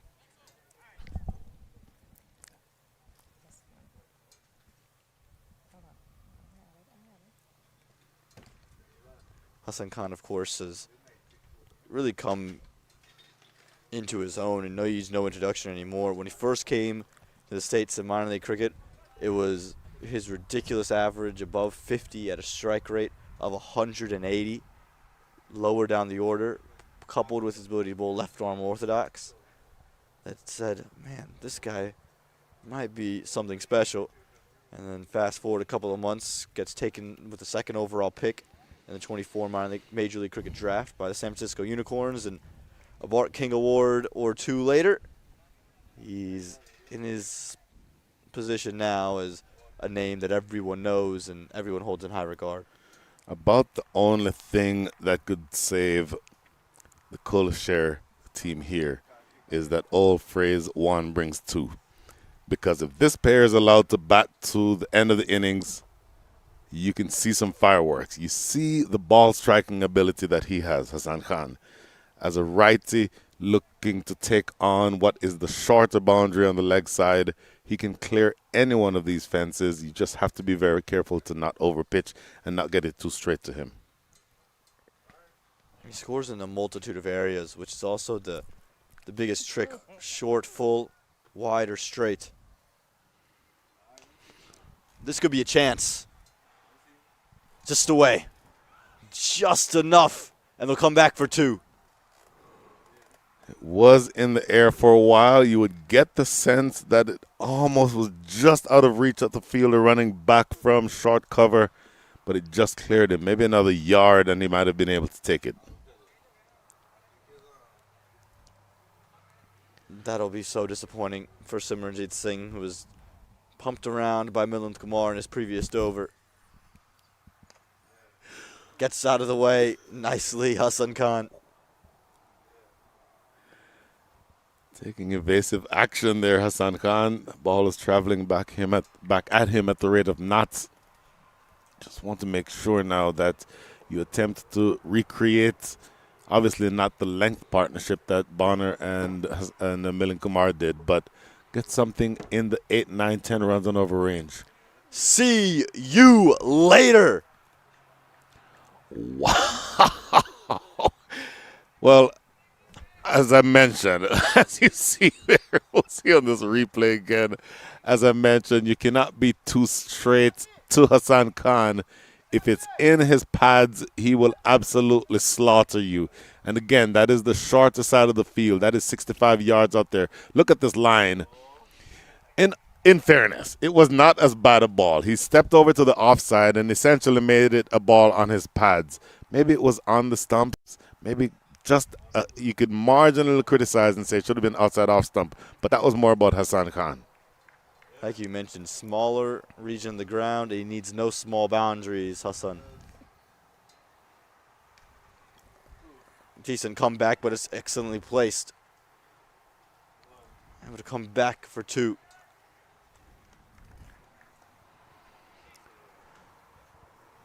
Excellent running. That is the end of over number 7. Last 3 coming up, 1, 5, 3 for 5.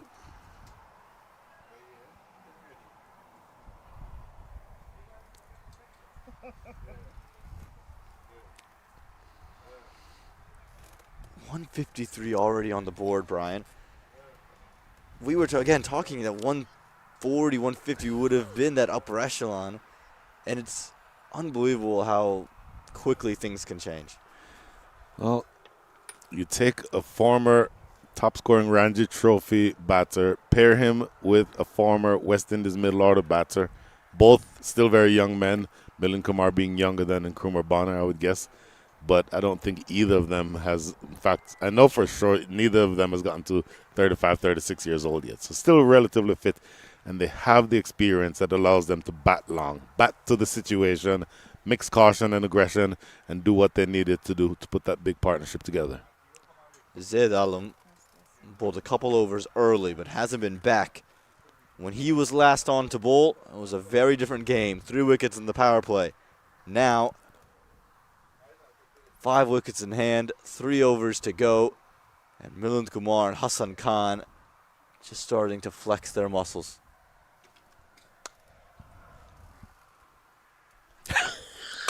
Telegraph. Ladies and gentlemen, allow me to say this. First of all, if you need the lotto numbers tonight, ask Aman Patel. Aman can give you his Twitter feed and you can let him. He called that off air. He called it right before it happened.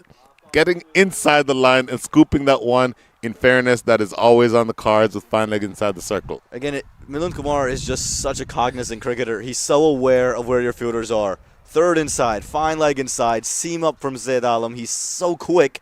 He's using that to his advantage. And now he's manipulated the field. So fine leg is dropped. Square leg has come back in. And expect Milind Kumar to take advantage of this now.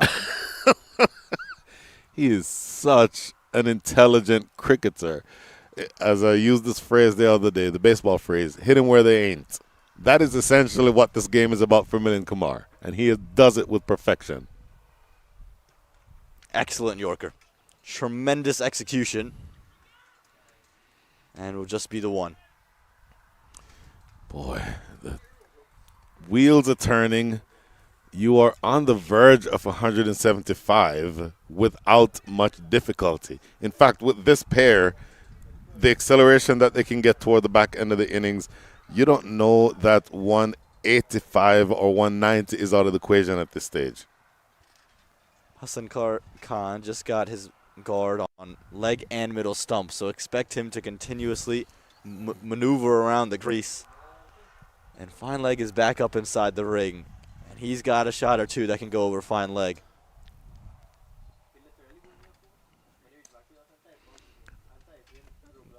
Tremendous comeback from Zaid Alam. You get hit for 4 first up.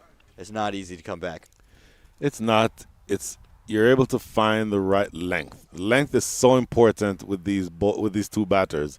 If it is a length that will allow them to get underneath the ball, then those are the ones that can travel. But at that length, very full, almost Yorker length, not much to do other than just hit it down the ground for a single.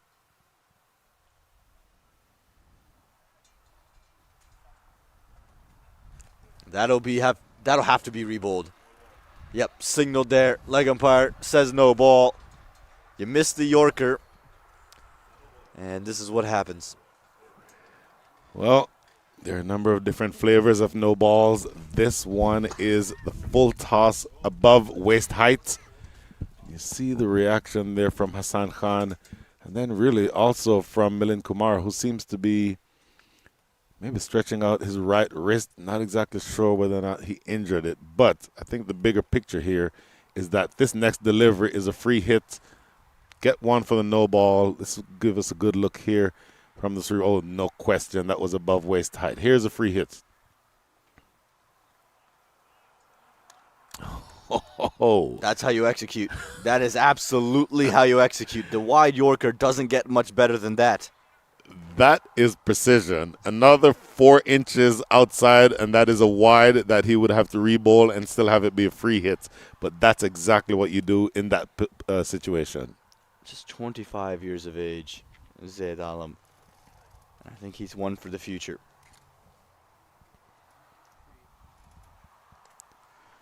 Work for sweeper. Won't be able to work today. 4 runs. Lovely. Absolutely lovely. Just opening the face and running it behind point. It is a shot that he plays with precision.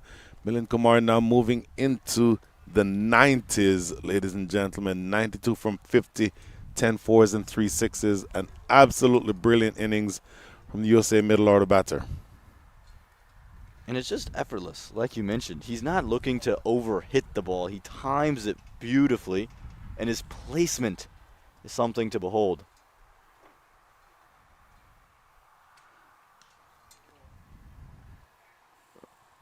Doesn't get punished for the low full toss that time. Close of 18, a very much an eventful over, 165 for 5.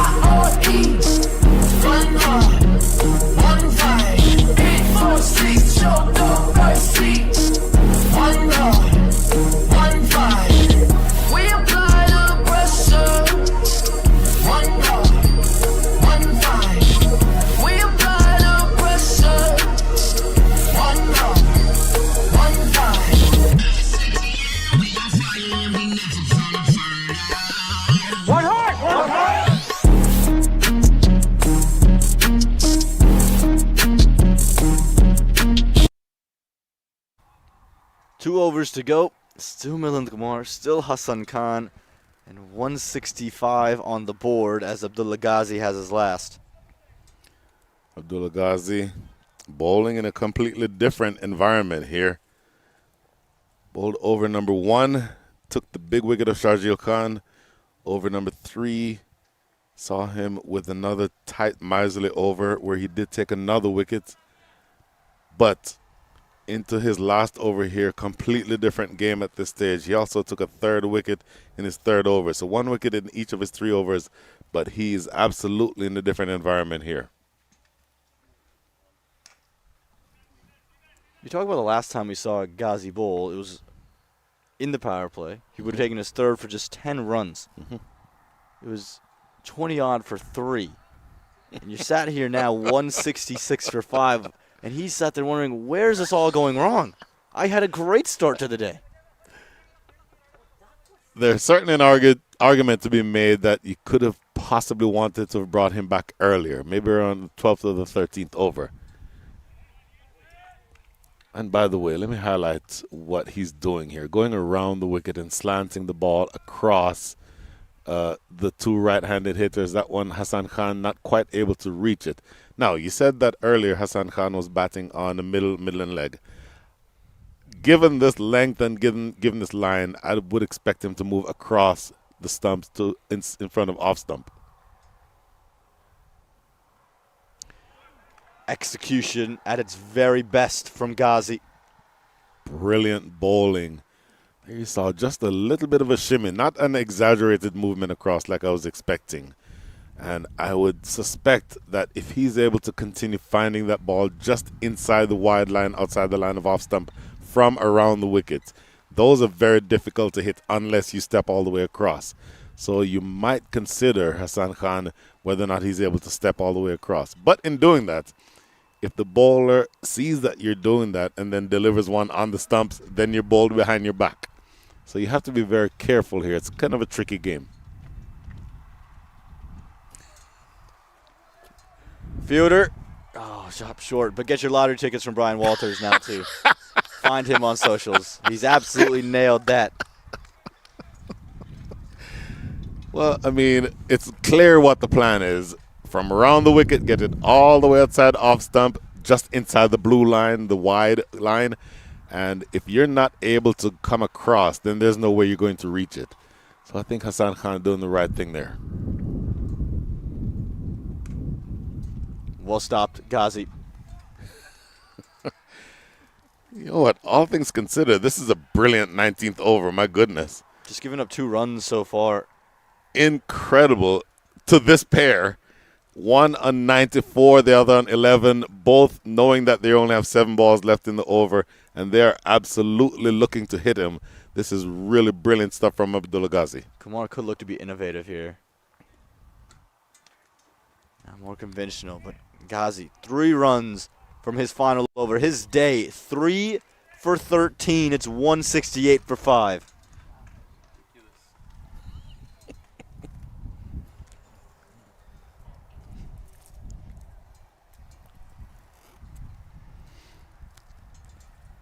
Well, Milind Kumar is holding on to strike here for the final over on 95. Again, I don't think he's too worried about the 100 in and of itself, but has a chance to do that and tack on another 12 runs to get to 180. 180 is definitely on the cards. Easily the bowler of the day has been Abdullah Ghazi, who is going to bowl over number 20 is the question. And that is going to be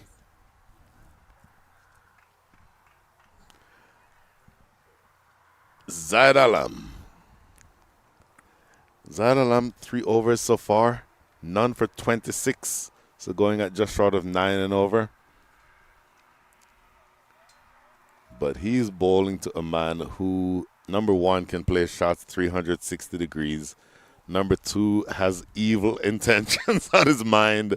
And number 3 only has 6 overs, make that 6 balls remaining in the day with the bat. So he'll be looking to fire on all cylinders here. The wide Yorker was something that was so well executed by Alam in his previous over. I wouldn't expect him to maneuver off of that plan much. It's interesting because right before the over started, you saw Abdullah Ghazi walk over and have a chat with Zaid Alam. And I think it would be something like, you know what, it doesn't necessarily matter the length that you bowl. The line is important. And also the length, you cannot let him get underneath you. This should fall safely. Fine leg third inside the ring. So always on the cards, that shot. And that's why the length, like you mentioned, is so important. And by the way, I just misspoke. I meant to say he would have said it doesn't matter what line you bowl as long as you bowl the proper length.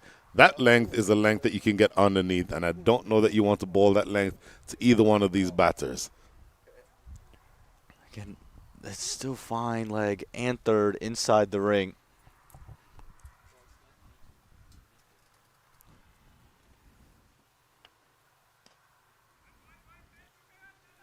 Ball wins the race, and Milind Kumar, raise your bat, 100. An unbelievable innings. It's come up in just 56 deliveries. 42 for 4 seems like a different match. Believe it or not, 174 is on the board, most of it due to that man in the center of your screen, Milind Kumar. The brilliant innings that he scored, 100 off of 56 balls, 11 fours and 3 sixes, and he's not done yet. But boy, has he lit the stadium alight today. Not done yet is so key. It's been an innings of patience and then of supreme power. He still has third and fine leg inside the ring. It was about time. Sooner rather than later. I mean, Aman, instead of commentating, you and I need to be on the field captaining. And if we were captaining, we would tell third or fine leg or both, you need to be back. That shot is always on the cards with Milind Kumar. As long as they're okay with their captain not batting or bowling, I think then I can captain. You might get away with it, but as long as they can as long as the captain doesn't have to bat or bowl, then they'll be okay.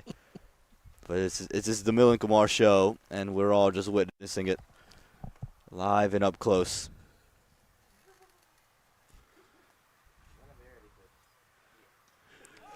Alam gets the last laugh. What an innings it's been for Milind Kumar. He's done nothing wrong. He salvaged this game, and he's got his side into a commanding position. Absolutely commanding position. The damage has been done. 104 is what he has against his name, Milind Kumar.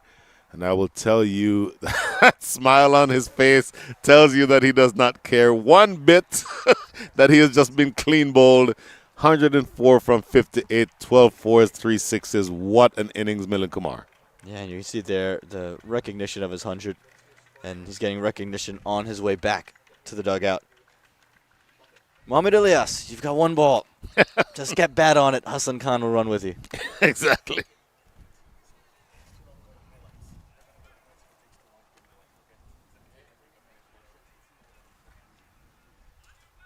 Powerful bat in his own right. Ilyas plays most of his cricket with the St. Louis Americans. out there in minor league cricket. Prominent with the ball. And here you go, 1 ball, open stance. Does he look to be innovative? I don't reckon that's in his repertoire. Call corner. He's aiming for call corner. That is the name of the game for the big fast bowler. No innovation, nothing but swinging for the fences at call corner.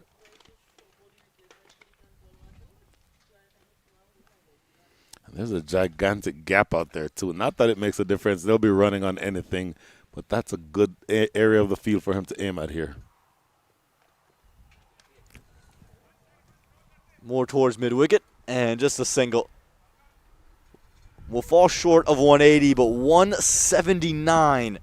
Unbelievable considering where the Kingsmen were, and rescue mission that's turned out into a triumphant day. Oh, my goodness. What an absolutely brilliant fight back. 99-run partnership for the 5th wicket, and a bonus 37 runs added for the 6th wicket. Excellent batting from the lower middle order, 179 runs. No question. And again, you would feel disappointed if you're Khulle because you're in such a dominant position.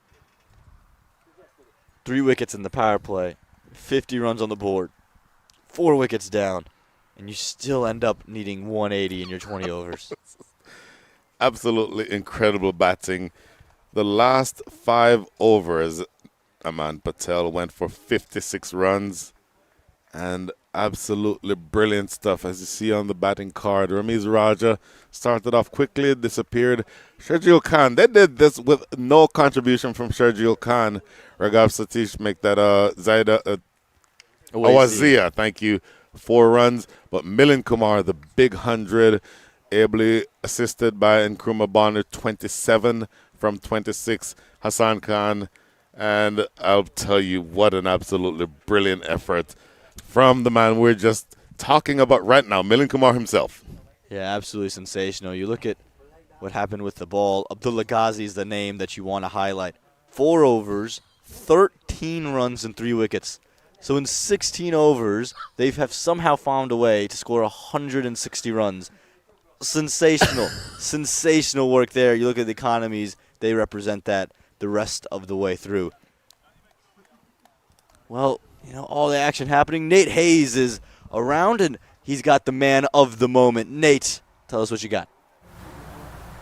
Milind, first of all, congrats on that century. It's one of the finest innings this summer.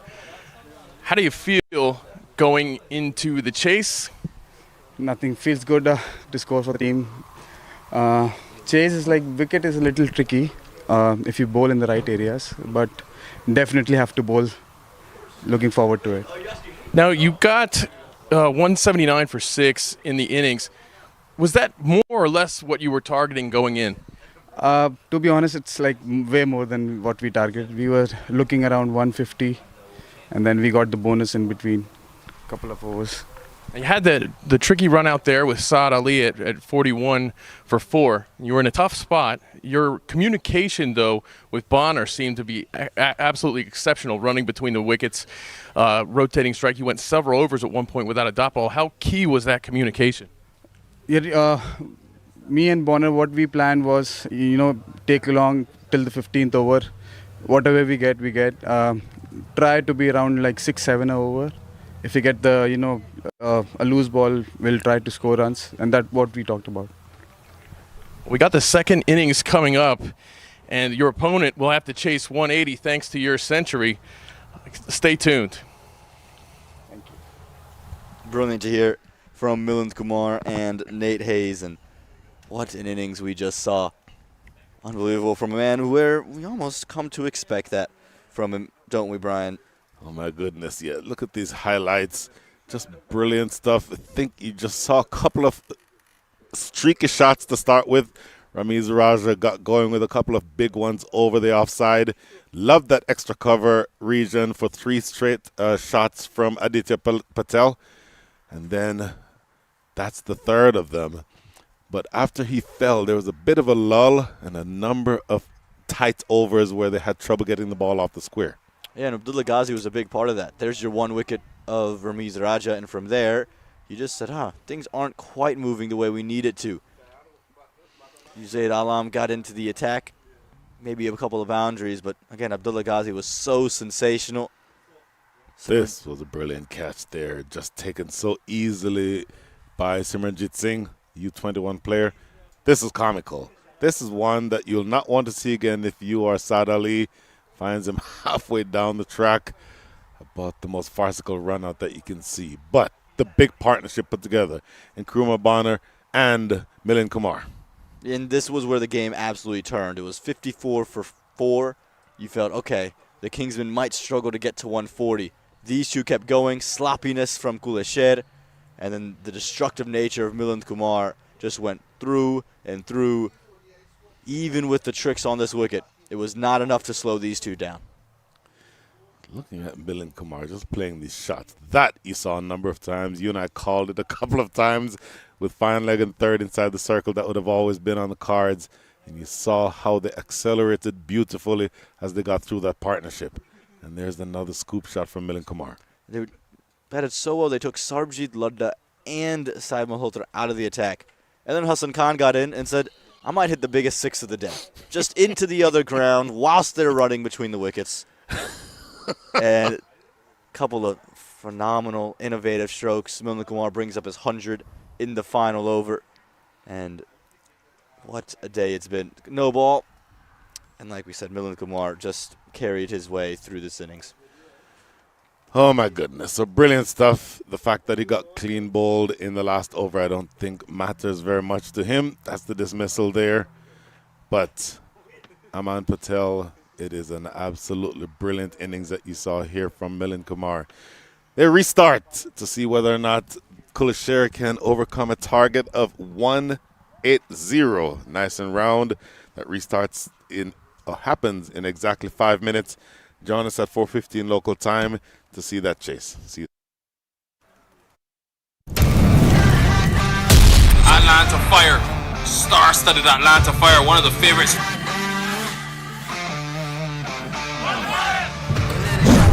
Man, and deep in that one is smack.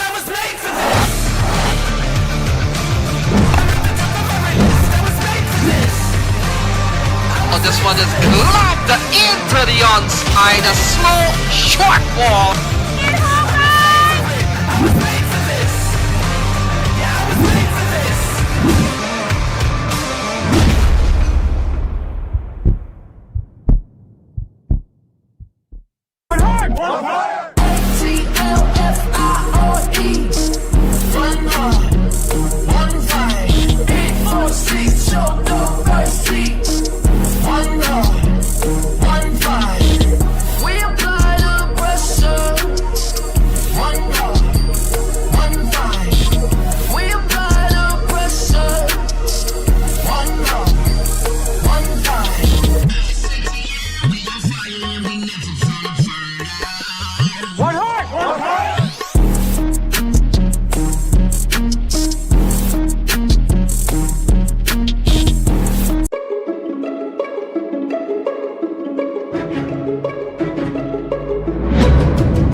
The annual Atlanta Open T20 tournament returns October 7th to 12th in Atlanta, Georgia.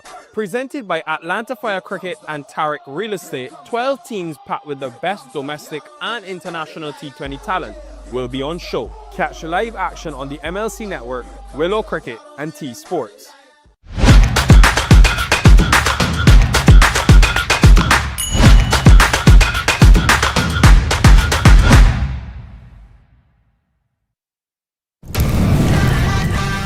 Atlanta Fire, star-studded Atlanta Fire, one of the favorites.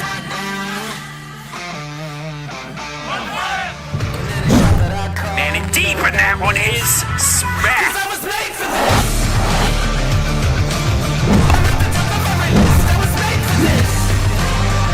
Oh, this one is lobbed into the onside, a slow, short ball.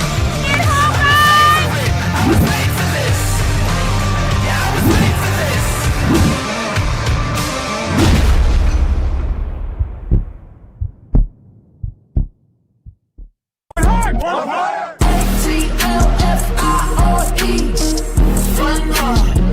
one fight. 846, show no mercy. One love, one fight. We apply the pressure. One love, one fight. We apply the pressure. One love, one fight.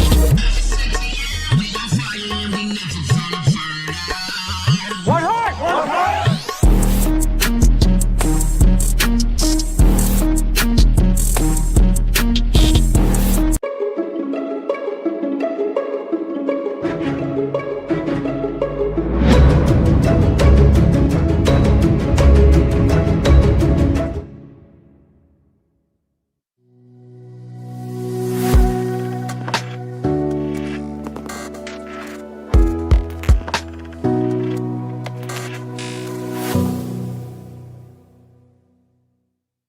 The annual Atlanta Open T20 tournament returns October 7th to 12th in Atlanta, Georgia. Presented by Atlanta Fire Cricket and Tarik Real Estate, 12 teams packed with the best domestic and international T20 talent will be on show. Catch live action on the MLC Network, Willow Cricket, and T Sports.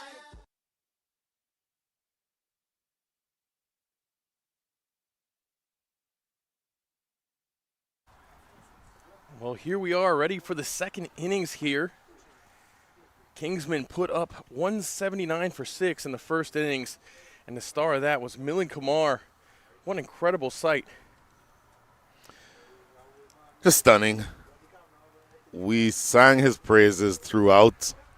There you see a quick summary. Kingsmen scoring all of 179 runs. Dominated by Milind Kumar, 104 from 58. The next highest score, 27, Nate. It was pretty much a one-man show from Milind Kumar. It was a one-man show, but there was a time, you see the space in between those two dots represents 99 runs. That partnership that he had with Bonner was just beautiful to watch. The way that Bonner facilitated, the way they communicated between the wickets, the way they ran. I could have watched that all day.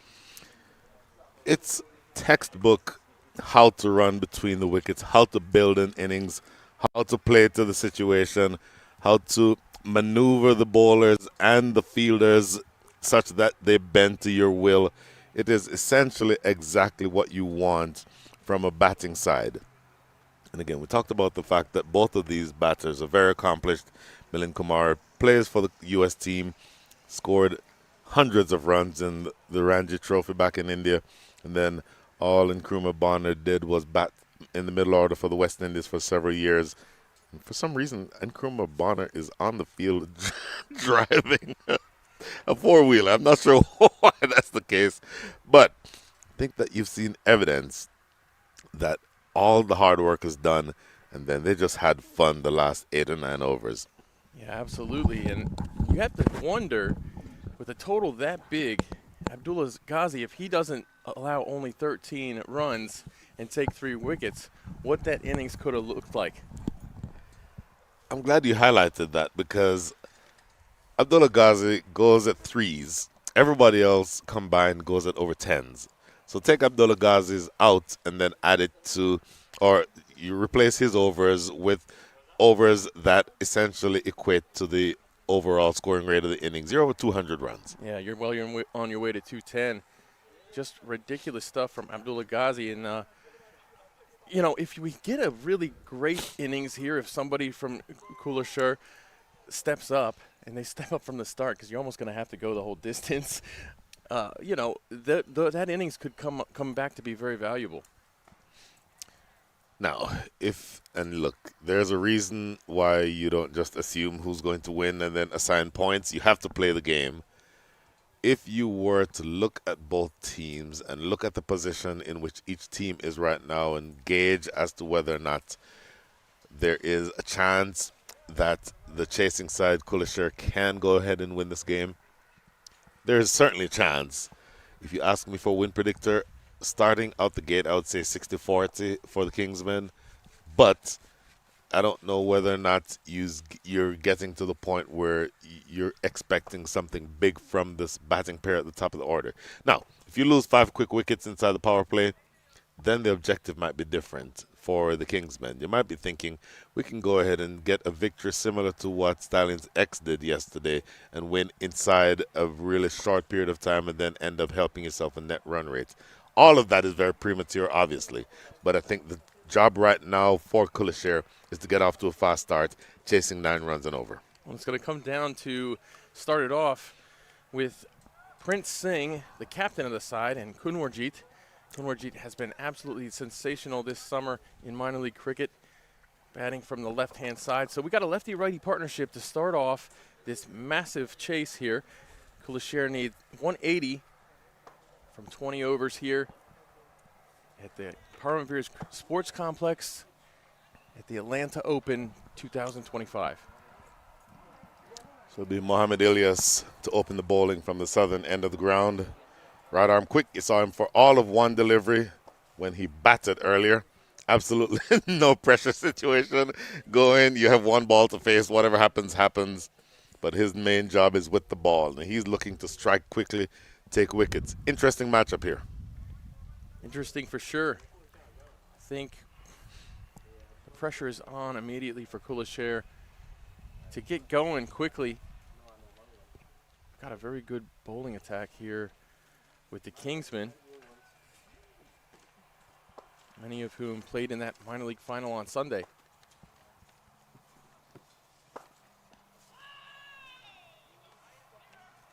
There's a peel right away, but definitely not an LBW. Yeah, that one is bouncing, excuse me, bouncing comfortably over the top. Mohamed Ilyas is a prolific appealer. And if the ball is anywhere in the zip code of the pads, he's going to go up vociferously, whether or not the ball would have actually hit the stumps. So you can't be swayed in any way by how vociferously he appeals. Well, he didn't vociferously appeal that one, as Brian uses a lot of big words to say that he's fussy.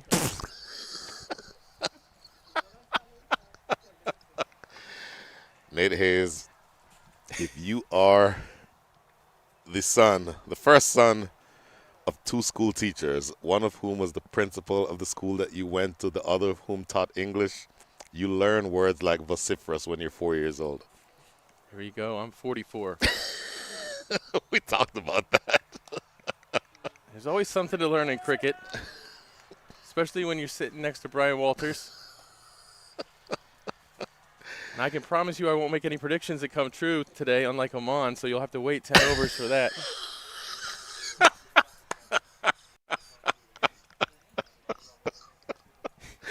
You want to make me choke on myself. Nate Hayes, 3 straight dots, by the way, to start this innings.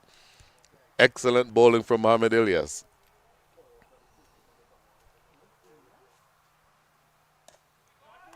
Right back over his head. Does it have enough to get to the boundary? And the answer is no, and that's just going to be 2.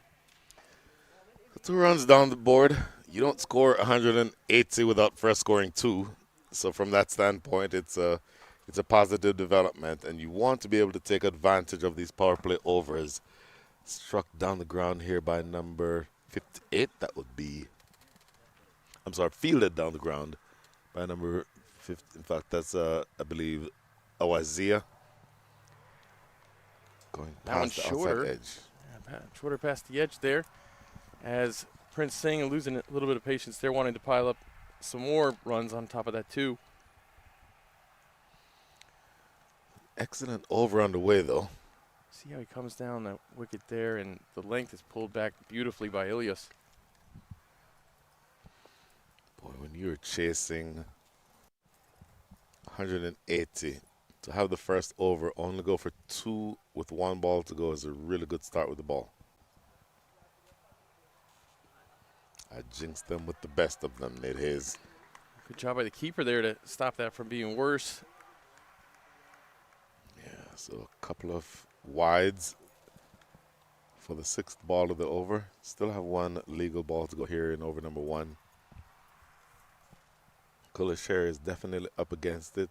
Lefty now going to be on strike, Kunwarjeet Singh. And thanks to that wonderful century in the first innings, Kingsmen are going to feel pretty comfortable right now. Won't mind giving up 2 wides right now.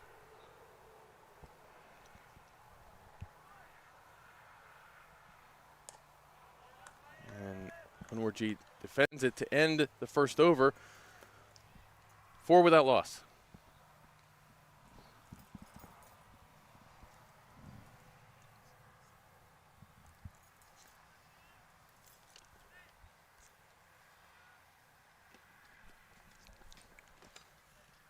You can see the Khulle Sher bench there.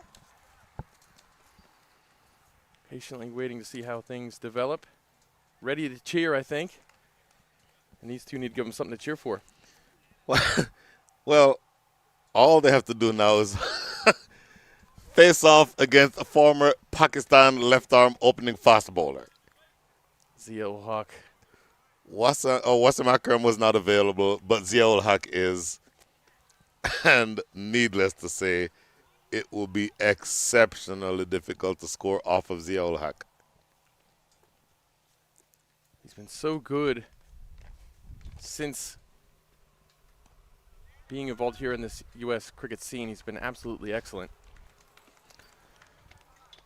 He's an in-swing bowler to the righty, Prince Singh. He is an outswing bowler to Kunwarjeet Singh, the left-handed batter.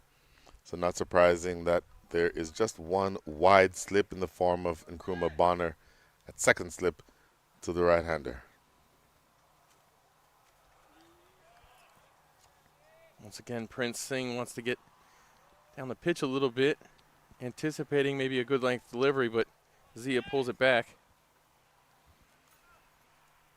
Such a good bowler, Zia-ul Haq.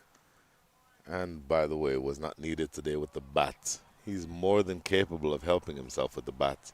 We saw him end that first innings in the minor league final with a 4 and a 6. Well, I also saw him in Grand Prairie, coming in with a very tight chase, needing, I think it was about 19 from the last 2 overs. First 3 balls that he faced, 4-4-4. That'll help. It will help. It helped tremendously. So I mentioned to him I'm going to start a petition to get him up the order. Don't know if he'd like that very much, though. You know, some guys just don't care.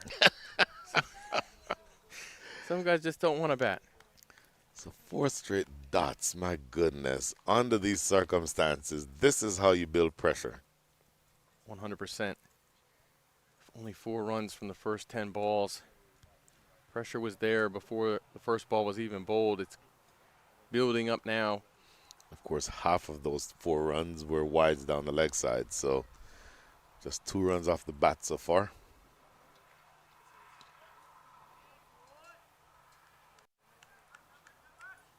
And another dot. That's 5 in a row. As you see the class of Zia-ul Haq.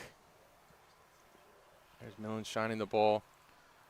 Bigger issue here is umpire Ravi Balasubramaniam, I think, telling Zia-ul Haq he's encroaching on the danger area. You're not allowed to, on your follow-through steps after delivering, run down the center of the pitch. And I think that's what Zia-ul Haq was guilty of there.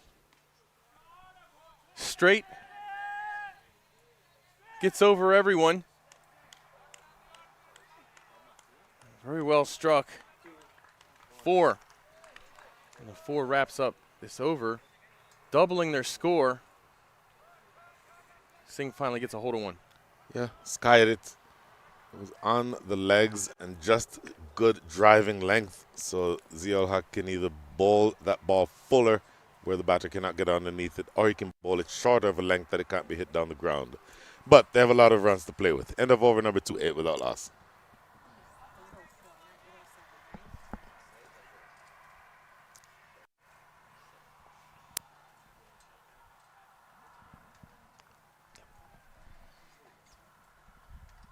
Elias will stay on here for the 3rd over, and he'll start off against the lefty Kunwarjeet Singh, who has not been able to get on strike. Only faced 1 ball so far.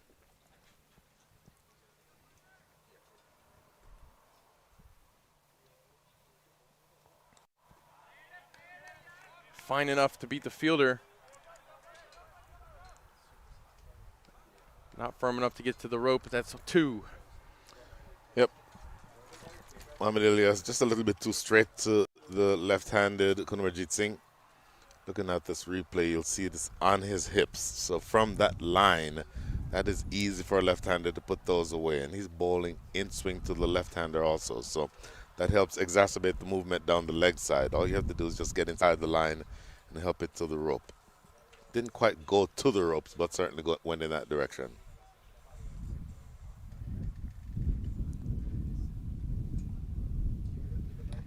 Very, very full there. Kunwarjit effectively just defends it. Well, we've talked all week about the fact that the angle that is created. Nate Hayes. Mohamed Ilyas is listening to me and I haven't even said it yet. I was about to say the angle that's created when he goes over the wicket is the better one, and he immediately makes that change. First 2 delivers around the wicket. This one for me is a better angle, over the wicket. This in one's the air coming towards us, but just over the circle. Unbelievable catch. Unreal. Milind Kumar's wonderful day continues. That was crazy. Is there anything Milind Kumar cannot do? Don't know yet if he can splice the atom. He may be able to. That is the most ridiculous catch that I have seen in a really long time. The ball skied a mile in the air, running dead sprint away from the ball, and somehow pulls it off. A ridiculous catch over his shoulder. This is just crazy, this catch. He was on full sprint for this. Caught it one-handed, no less. The full extent of his right arm. He pulls that back in, and Milind Kumar is trying to find new ways to win the game. Well, what he's thinking is, I don't quite have the player of the match trophy sealed just yet, so I need to do a couple more things to do that. And by the way, when I bowl, I should probably take about 5 wickets just to make sure. Well, I was saying that his innings in the first innings, his batting was the most impressive batting I think I've seen this year. I think that might have been the most impressive catch I've seen this year. All in the same game. I'm so happy to be on ground number 1 right now. Oh, my goodness. I could watch this on replay a number of times, and it would never get old. Watch the very end of this. One-handed. Stupid. And by the way, excellent camera work by the guys at 360 Production. Really good work all the way around. And this one's well struck, dead straight, and it has enough wheels to go for 4. Wow. So the new batter is going to be Zaid Alam. That is the one ball that he's faced. Really good shot, by the way. Timed perfectly. Very little flourish. Just an elevated straight drive right down the ground for 4. We saw a great catch. We see a nice shot here from Zaid. Just a wonderful day for cricket here. Flicked. It's going to go over by quite some distance. 6 runs. So the lesson, do not bowl at a batter's pads. Look where this ball is, on his legs. You cannot bowl that line. That ball has to be outside the line of off stump.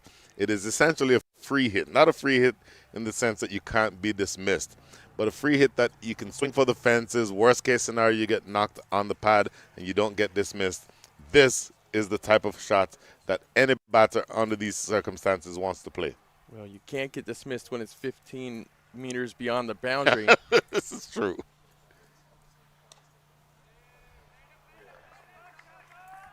Much better line. That is the line that you want outside the line of off stump. Single closes things out in over number 3, 21 for 1.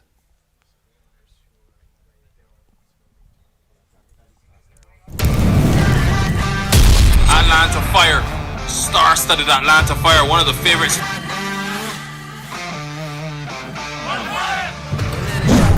Man, indeed, but that one is smack.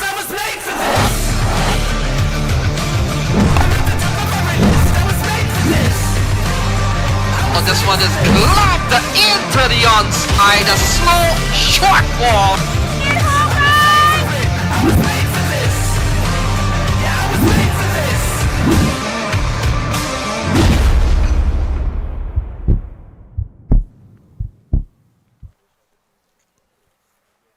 like we're going with Hassan Khan for the 4th over, but back to that catch. That was just something remarkable from Milind Kumar. I love that we get to bring this back up again. This is so cool. Look at that. Oh, my gosh. At full sprint, too. The thing about that catch, and I hate to keep dragging this out. Yes, it was 10 minutes ago, but we have to keep talking about it.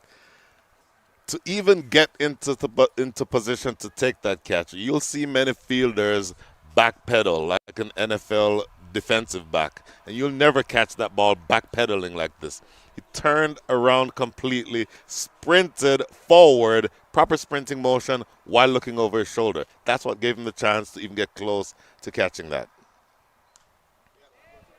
This one off the back foot, racing towards the boundary, but it's just going to be the one. You're absolutely right. You have to get those hips around and go after it and find it again sometimes. In order to do that, you've got to be light on your feet. You've got to be on the balls of your feet or even the toes. Any heel strike is going to make the horizon bounce in your eyes. Whew. This one gets through. Things do not get any easier whatsoever. Look at this. Look at the bounce. Extra bounce. Ramiz Raja doing well to keep it in front of him behind the stumps. Hassan Khan right now is bowling medium pace. He's not in any way attempting to spin it. He's firing it in at pace and beating the batter. 3 consecutive deliveries. Flights this one. It's directly to the fielder. And Prince Singh has to go sit down. Only 6 from 12. Easy as you like. I said the first few deliveries of that over, he fired them in at pace. Well, this one he tossed up and put the carrot out there. Prince Singh looking for the big drive. Left arm turning the ball. Look at the turn on this. Pitching and turning away. Just a marginal amount of turn, but that's all that it took to find the outside edge. A pretty simple catch to backward point.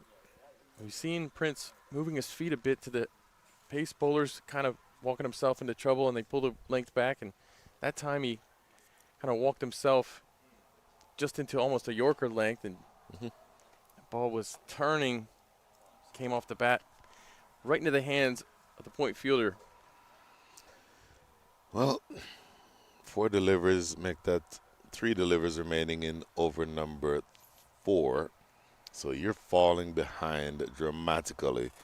Going into the innings, the required scoring rate was 9. It has now gone up to 9.47.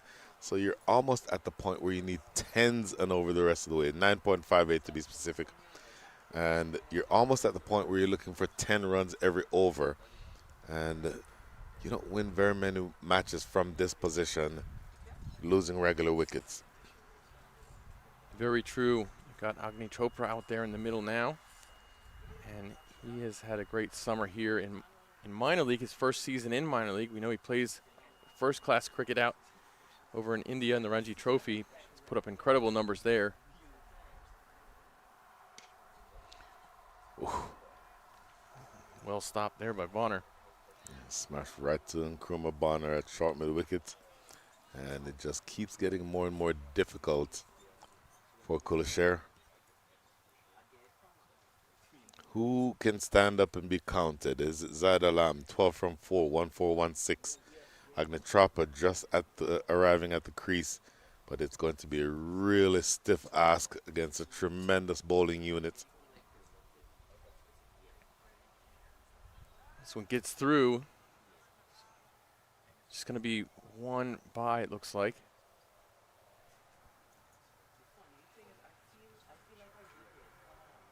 Interesting. No indication from the umpire. So let's see exactly what the discussion is between Hassan Khan and the umpire. I believe Hassan Khan would have been asking for a leg before, not given. Oh, there's the sign. So it's now wide. It took a while for him to make his decision, umpire. But I think Hassan Khan complaining that that one's going down the leg side.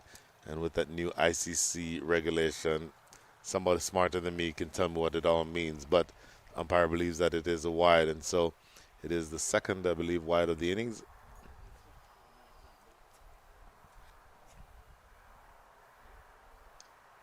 And the second wide of the innings, both of them going for an extra run on top of it, and that'll end the fourth over. Khulle Sher in a lot of trouble. 26 with a loss of 2.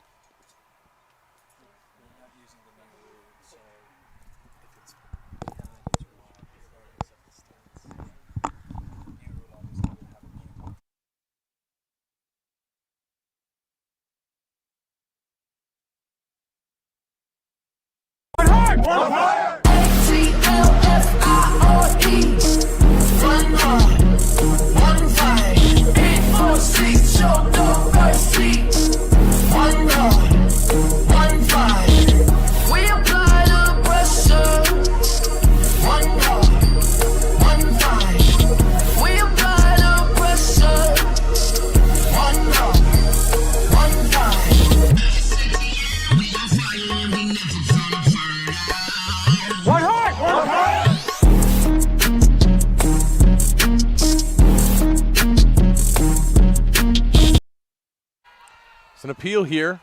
Very first ball of the 5th over from Zia-ul-Haq.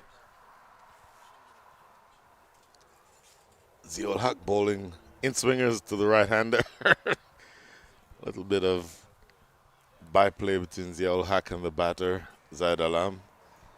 I'll take a look at this replay and see what the umpire saw. Off or from the naked eye at an angle, to me that looks like it's going down. Just that in-swinger, I think it's taking it down the leg side. So in the absence of a more accurate or more straight-on replay, I think that that's an accurate depiction of what happened. Zia bowling over the stumps to the righty here. So you're going to get that in swing. Exactly what he's trying to do, Zia-ul-Haq, from over the wicket. In swingers, so it will be pitching on. He's relatively close to the stumps, so that ball will be pitching on leg stump, maybe pitching on middle and leg, and then straightening to be able to hit the stumps. Or LBW, in which case the umpire would have a decision to make, but that's the idea. Just run to third. The first run of the over. You've only got a few balls left here in this power play. You've got a long way to go and a lot of runs to get. It's not easy, but you got to think you have to capitalize here a little bit on this power play, on the chance to get some boundaries, the chance to take some risks putting the ball in the air. Question becomes, who do you take the chances off of? Zia-ul-Haq is not an easy man to attack. Maybe Agni Chopra has a scoop shot in his repertoire that he might want to try. But it's not going to be easy to attack these bowlers. Zia-ul-Haq, Hassan Khan, who is a left-handed off spinner, meaning a finger spinner, turning the ball away from the right-handers. That usually spells trouble on a turning pitch if you're looking to attack. So essentially you're needing to pick your poison, and you're wanting to find a bowler who maybe not quite as accomplished as the others, but as of right now that would be very difficult. Well stopped there at the boundary. Good, we're seeing great work here from this Kingsmen team in the field right now. Excellent work in the deep. One more ball remaining here in over number 5. Look at this replay again. Cut away. In fact, he tried to cut it. It was a thick top edge, but that is excellent work in the deep to cut off really one run. They only they cut off 3 runs because they only ran 1 on that. So last ball of over number 5. Let's re-bowl that one though. Some pace on that delivery from Zia-ul-Haq. Might have been the paciest of all the deliveries that he's bowled so far. Yeah, we've seen him a couple of times really put it back into it, I guess.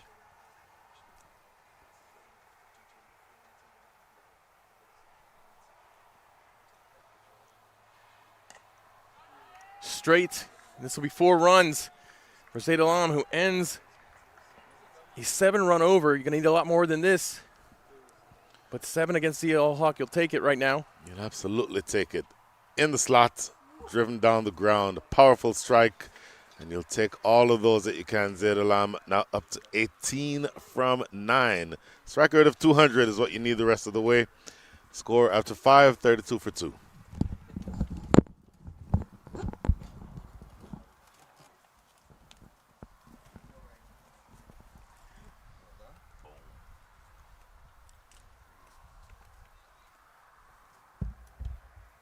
So 1 more over here left in the power play. I only have 32 runs on the board. Take a look at the camera crew here. The entire crew here has just been so impressive as Aman Patel joins me in the commentary. Yeah, Nate, it's been an absolute privilege to be down here in Rydal, Georgia, and experience this Atlanta Open for the very first time. It just year 5, and so it tells you how much it's grown, but also it's just the very beginning of this tournament. There's been 4 different winners, which is really exciting. Yeah, last year's winner looks like they're doing quite well. Very deep-looking team. Yeah, you think about what they did to the Kingsmen. They won by 63 runs against the Kingsmen this morning over on the other field here as Milind Kumar comes in with the ball.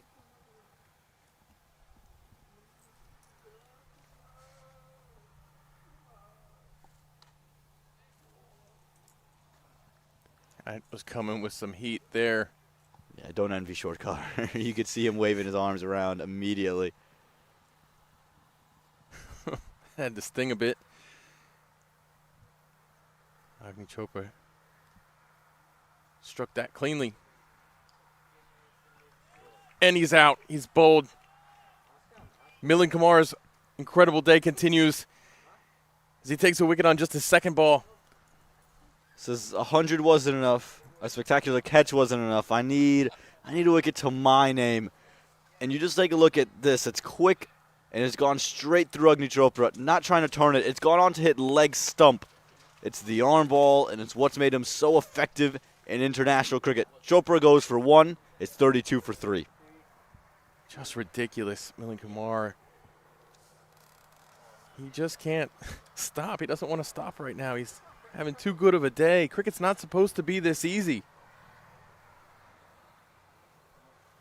And he's become an all-rounder in international cricket. This isn't just something he does part-time anymore. The U.S. team relies on his off-spin. Yeah, when you've got an arm ball like that, you can see why. That was a beautiful delivery. Not a fluke in any way.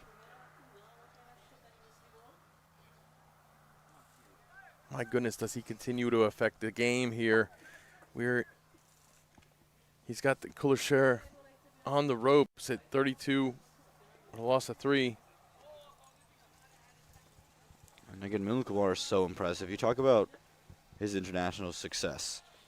Back in October of 24, so a year ago, he picked up his first fifer in T20 international cricket.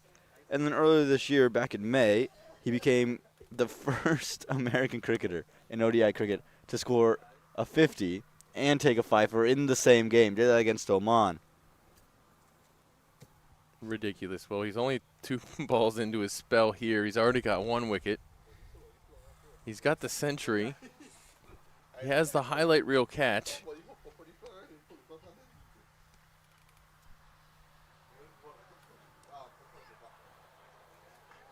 Just having a kind of day where you'd set the video game on easy, just Sliders are all the way down. And what's remarkable is that Milind Kumar there were times for the Texas Super Kings where he was struggling to get into the 11. That tells you how deep and packed that Super Kings roster and 11 is. That's absolutely true. Very deep roster. And also, even though he's not played a whole lot of major league games, they keep him. Mm-hmm. That Super Kings team keeps him. I mean, you can see why.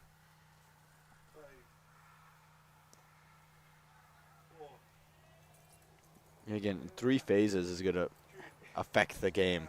If he gets to bat or bowl, that's a plus. If he doesn't do either of those 2 things, we've seen him in the World Cup, take a ridiculous catch here in the Atlanta Open. It's just a real consistent thing. He's an absolute gun, Milind Kumar. Close of 6 in the power play. It's 33 for 3. Atlanta Fire. Star-studded Atlanta Fire, one of the favorites.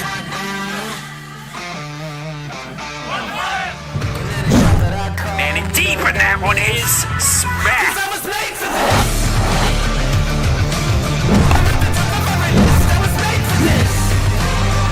Oh, this one is lobbed into the onside. A slow, short ball.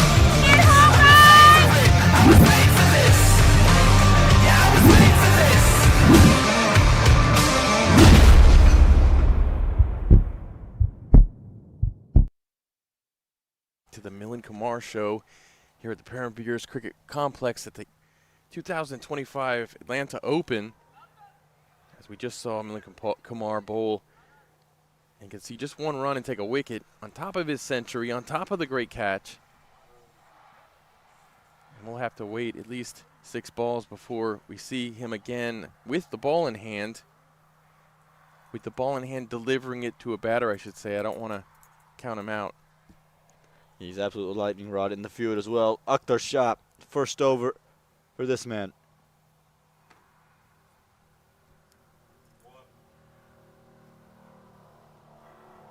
So wide to start off. Mario King. We've got 2 righties in now with the bat. Yeah, Mario King, very capable bat in his own right. So addition into today's team for Khulle Sher compared to what they had yesterday on the board in their morning match. He's represented a couple different minor league franchises. And in with an opportunity here, need a monstrous innings if they want to win this game. And another wide.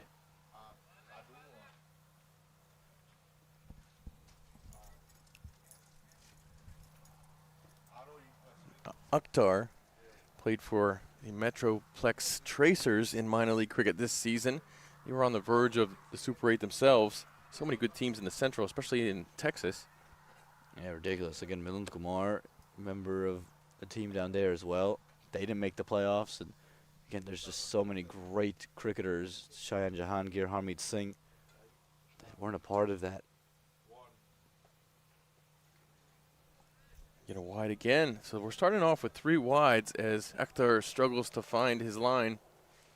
Yeah, this is where run-ups become so important. If you watch Akhtar Shah and the way he bowls, genuine pace, it comes out, but a bit stiff and robotic on the way up and doesn't move with tremendous rhythm. So it's all about what he finishes at the crease. So it makes his mechanics have to be even more dramatically perfect. Any slight movement almost dramatizes and forces those extras. And we got 4 wides to start. This one will slip away from the keeper enough for them to scamper for a second run. And you can see Akhtar Shah so disappointed. He's just frustrated with himself right now. But this is the one blemish on the Kingsmen day at the moment. Yeah, as his teammates just take the time to stretch out, stay loose. See Osama Razak there.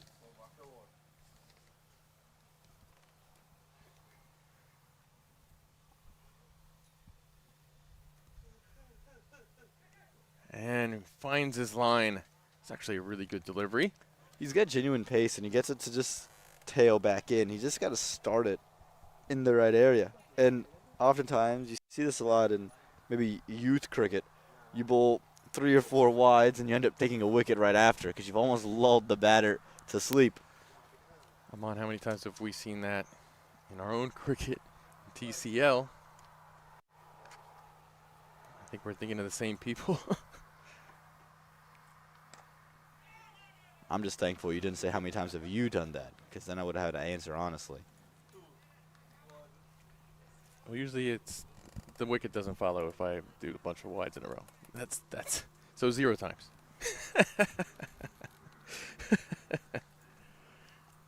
We're only 2 balls into this over after 5 wides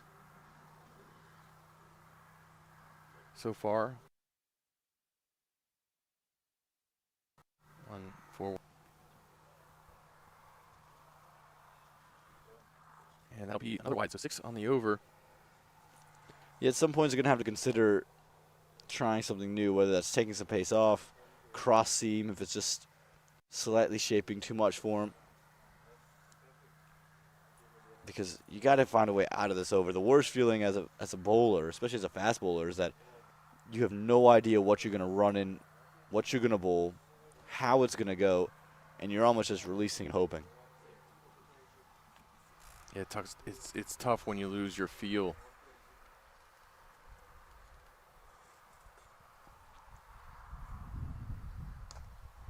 This one full. Just going to be the 1 run. And what would be disappointing is that off the bat, through 3 deliveries, he's only given up 1 run. It's just the extras you got to control, and that's something for all young cricketers, right? If you look at your overs and, okay, I gave up 3 wides, but I only gave up 3 runs. Phenomenal. Now you got to limit those extras, and that's how you take the next step into, youth cricket to minor league cricket, from minor league to major league, and getting into these opens as well.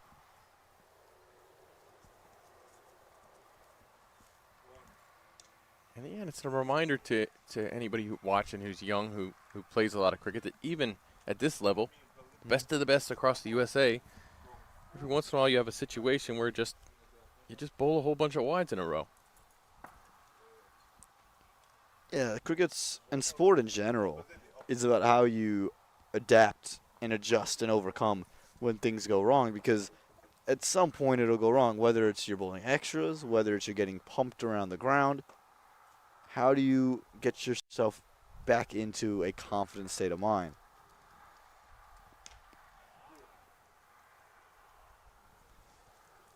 That'll be just 1 more. He's just conceding singles when he gives up runs off the bat.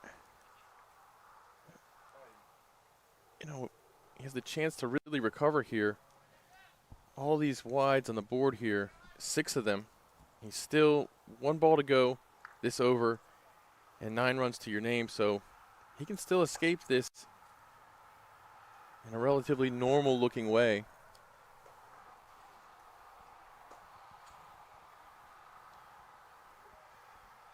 It's going to go through for a dot, and he does that. He ends the over, 9 runs conceded. 42 for a loss of 3 after 7.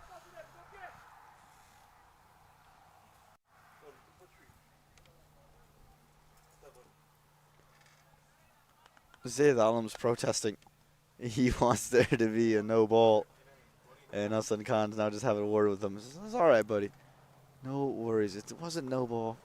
You'll find some runs off your bat. And still talking to the umpire about the last delivery. It's a little bit tough there for Akhtar Shah. You give up 9 runs and an over. If you just look at it that way, okay, well, it's kind of a regular over, right? 9 runs. If you give it up off the bat at this phase of the innings, in this context, kind of no big deal. You just brush it off. But you have to look at it that way, I think. You can't beat yourself up about all the wides. Again, it's all learning opportunities right now, especially with the dominant position the Kingsmen are in, with the options available. Yeah, it'll be disappointing, but again, cricket is all about how you overcome the adversity, how you come back. And Akhtar Shah will have another chance before the tournament's done. Just fended back to Zayd Alam.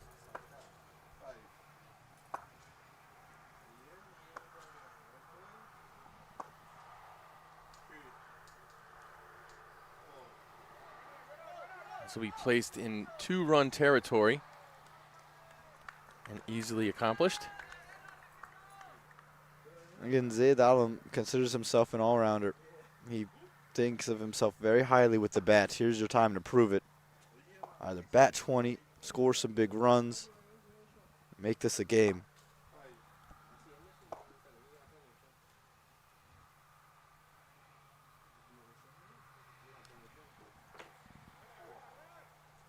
Flat bat this one. Just one run. Now he's starting to slow down a little bit, Zaydalum. He started off 18 from 9.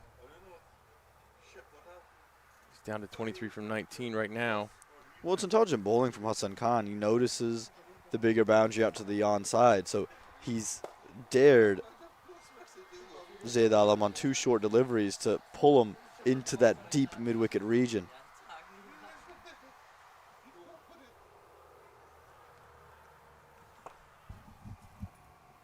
Sensational work to Mario King there. Hassan Khan, he's such a weapon.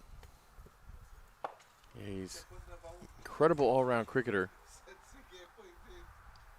Bold. Hassan Khan takes his second. Romario King has to go sit down. Well, the weapon is firing. We talked about the change in approach to Alam versus King. Much fuller, and really just Yorks himself. A slight bit of turn back. But Hassan Khan, no big celebration needed. This is just what he does on a day-to-day basis. So dangerous. Ball turning so well right now for him. As you said, it is just kind of York's the batter. Now we got Ryan Scott making his way out into the middle. Ryan Scott is absolutely destructive. He's played in the Central, he's played in the East. He keeps up that strike rate no matter where he goes, it seems. Yeah, it's almost shocking to me that he come out in this late at this number 6 position. When you think of Ryan Scott, think about when he debuted for the USA or when he plays for Philadelphia and the Michigan Cricket Stars. He's opened the batting. He's batting at 1 down. He's not batting at 4. So this is or batting at 6, rather. This is a very different position. But you like the matchup of the left arm spinner coming back into the left-hander with the smaller left side. Absolutely true. And it makes you wonder if we're going to see Milind Kumar here shortly.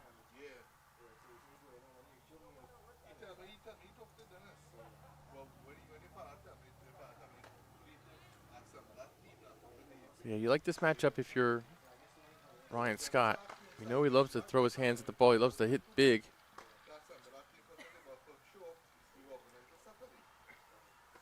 The original record holder for the minor league cricket fastest century.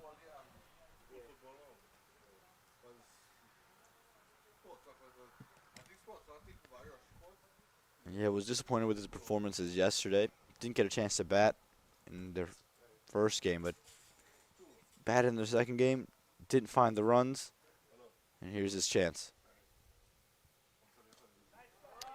He pulls this miles away off the fence. What a shot. Yeah, Hassan Khan's going to want to have that ball back. For all the good he's done, that is a real drag down. Small leg side, and Ryan Scott needs no second invitation. Opens up his day with a mammoth 6. What a way to get off the mark. But this is what Ryan Scott does so well. Just mash it to the moon. And that's the end of the 8th over. We've got our 50 up for Khulle Sher, 51 for 4.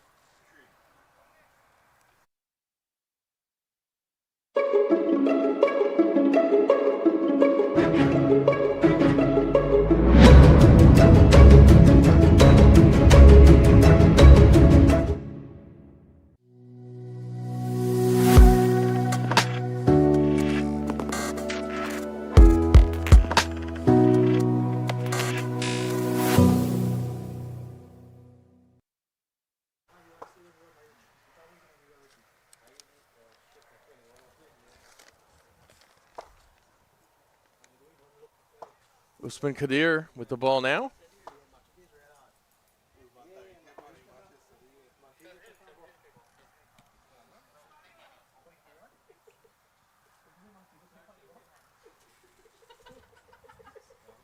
first introduction of leg spin for the Chicago Kingsmen.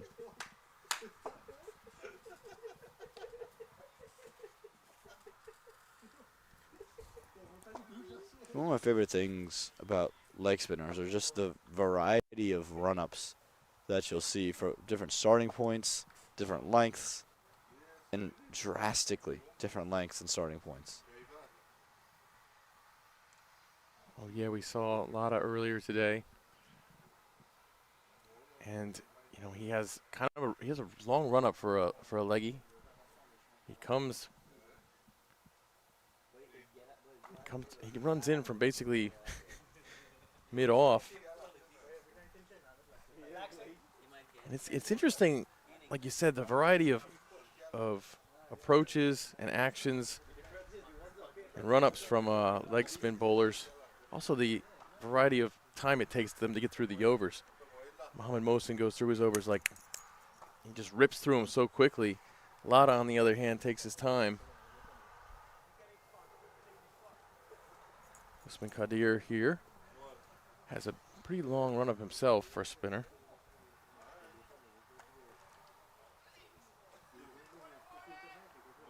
It would have had to have been right on.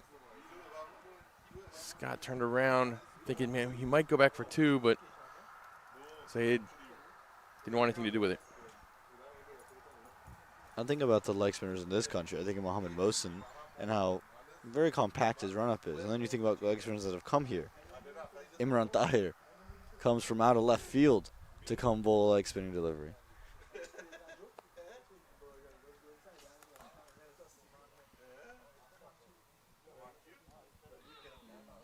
Big heave, but it gets all the way through. Yeah, just look at the amount of turn from Usman Qadir there. You just see that with his starting line, it's going to be very difficult to take it into the shorter onside for the right-hander.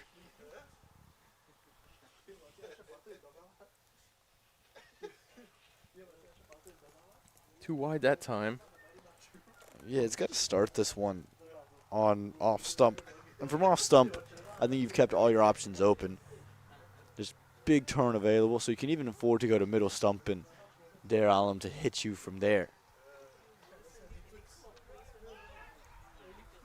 I'll take the leaning edge right there, but just lands safely short of the fielder. And that's what we're talking about. Look at the line of this one compared to the rest. It was closer to middle stump, and from there, the turn really affects and troubles Alam.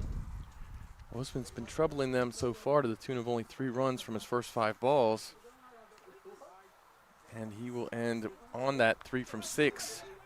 So after 9 overs, we still need 126 runs. Does Khulle Sher to chase down? They're at 54 for 4.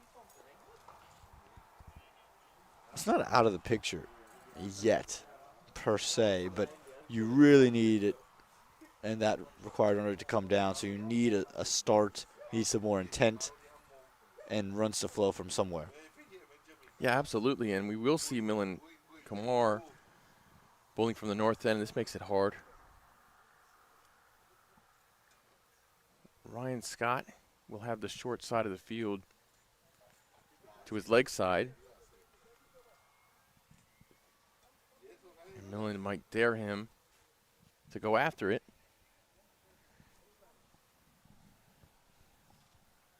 Yeah, small leg side for Ryan Scott. So they have the deep point fielder. And you see a packed region inside the ring at backward point and third. So they are going to try to tempt Scott into the onside. Ryan goes back foot to defend that one.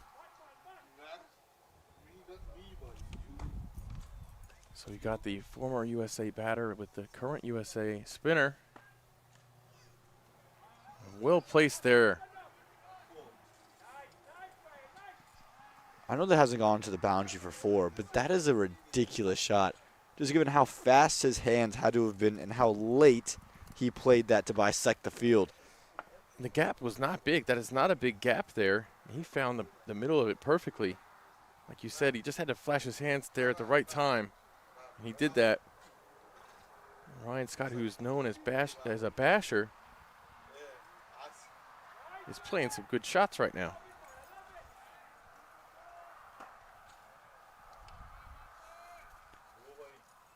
This will be a great matchup. You can see neither was backing down. And you do feel as if something's going to give here very shortly.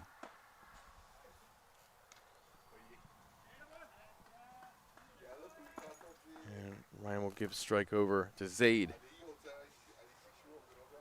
So 3 off the over so far. Off of 4 balls. 2 overs left for the first 10 overs of the innings.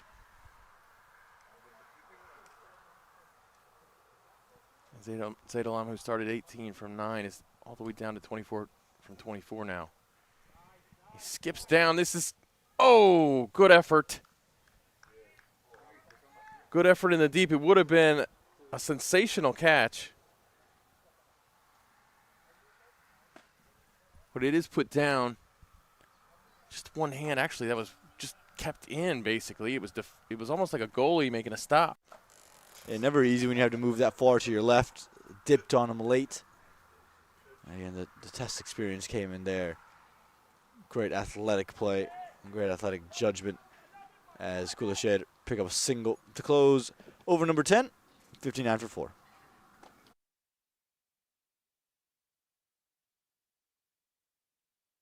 The annual Atlanta Open T20 tournament returns October 7th to 12th in Atlanta, Georgia. Presented by Atlanta Fire Cricket and Tarek Real Estate, 12 teams packed with the best domestic and international T20 talent will be on show. Catch live action on the MLC Network, Willow Cricket, and T Sports.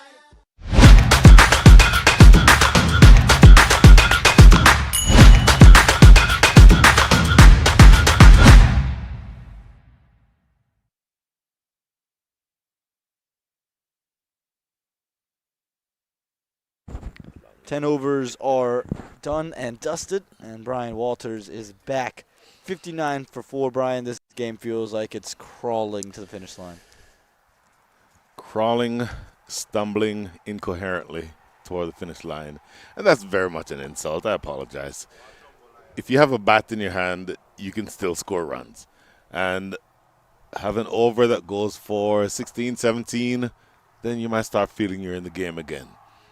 But if you have the son of a former Pakistani great, leg spinning great, with the ball in hand and you cannot get him off the square, that's a single down the ground, it feels like it's becoming more and more difficult. Yeah, the required run rate just keeps pushing up and up, above 12 now. So again, it's not impossible yet, but it means you're going to have to take every bowler on from the Kingsmen. And there are just far too many terrific options that the Kingsmen have access to. It's far past the point where you're going to pick a single bowler to target. Even if that were the case, who would that bowler be? You don't have a bowler here to target. They're all very good. But with the required rate now upwards of 12, approaching 13, essentially, it may be less about looking to win this game and more about not getting hurt on a net run rate basis, batting through the innings. Ryan Scott shows that if you still have a bat in your hand, where there's will, there's a way. If there's one guy that can get it done, it's this man right here. He's had an unbelievable couple of minor league seasons. You talk about 175 strike rate, batting in the East. That's ridiculous. And if he gets it in his area, he is going to send it the distance. What I like about that is that he got deep, got crouched down and got under the ball and helped it over long on. Now he's a leg spinner, Usman Qadir, and so he's able to turn the ball into the left-handed Ryan Scott. He may want to go to the googly here, have it going away from him. You actually, if you want to tempt him out there, you can keep bowling the leg spinner, but you just start it a touch wider, and you then allow him to try to heave that into the bigger leg side. There's a couple ways to go about it for sure, and I'm curious to see how they go about dealing with Ryan Scott, as Scott and Qadir have a conversation. Not sure what that's about. That didn't look very good-natured. Yeah, look at they're still jawing back and forth. Abdul Qadir. Usman Qadir seems to be saying, Umper, you gonna let him talk to me like that? Don't know what that was about, but big picture looking at where you are now. That 6 got the required rate down to exactly 2 runs a ball. Goes back up now with that dot. Still talking. Still just looks and glances from the non-striker and the bowler. This is a battle brewing.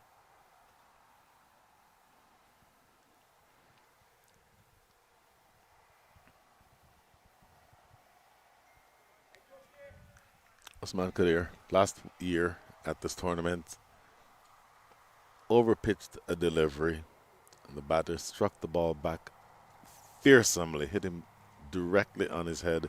He was down for the count for several minutes. I'm glad that that day he's fine, and so far today it looks to be going exactly fine. 2 runs, make that 2 overs bowled, 12 runs conceded by Usman Qadir, end of 11, 68 for 4.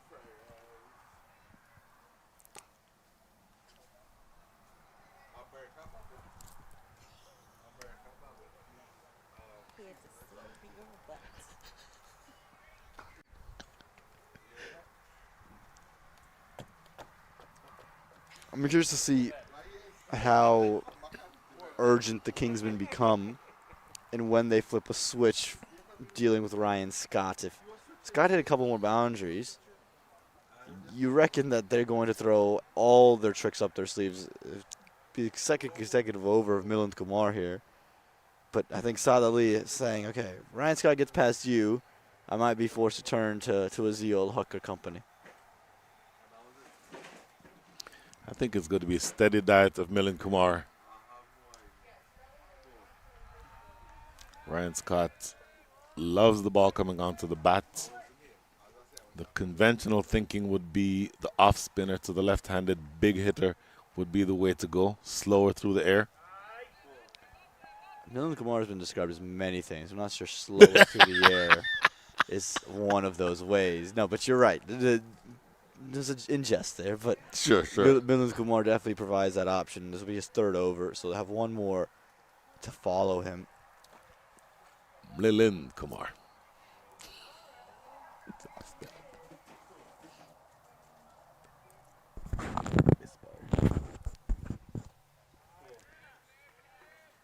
Coming off the back of minor league cricket, you know, everyone's just they're a bit preoccupied. The Kingsmen, they were in the playoffs. Some things happen. I repeat, if your parents were both school teachers, one of whom was an English teacher, you don't miss stuff like that. I'm not saying that you should miss stuff like that. I'm just saying here's what could have happened. Just providing the Kingsmen a defense. Oh, goodness. Required rate now at 13, just short of 13 anyway. Now, look, that was slow through the air, slightly slow through the air.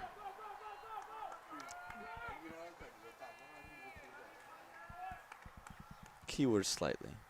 He does change his pace nicely, though. He reads conditions beautifully well, Milind Kumar, and you can sense the way he's bowling will just change based off of it. So oftentimes you'll see the quicker ones that kind of dart in and keep going with the arm, but he does have that slower traditional offie. Interesting. Ryan Scott, naturally very aggressive. That ball was slightly short of length and slower. It seems like the type of delivery he'd want to try to help over mid-wicket, like his first scoring shot. Yeah, I was surprised not to see that stroke, given the fact that that's the smaller side. So there's plenty of margin for error there. Again, if it was a flipped field and you're hitting to the bigger side, okay, that's the plan, that's the ploy, but rather shocked.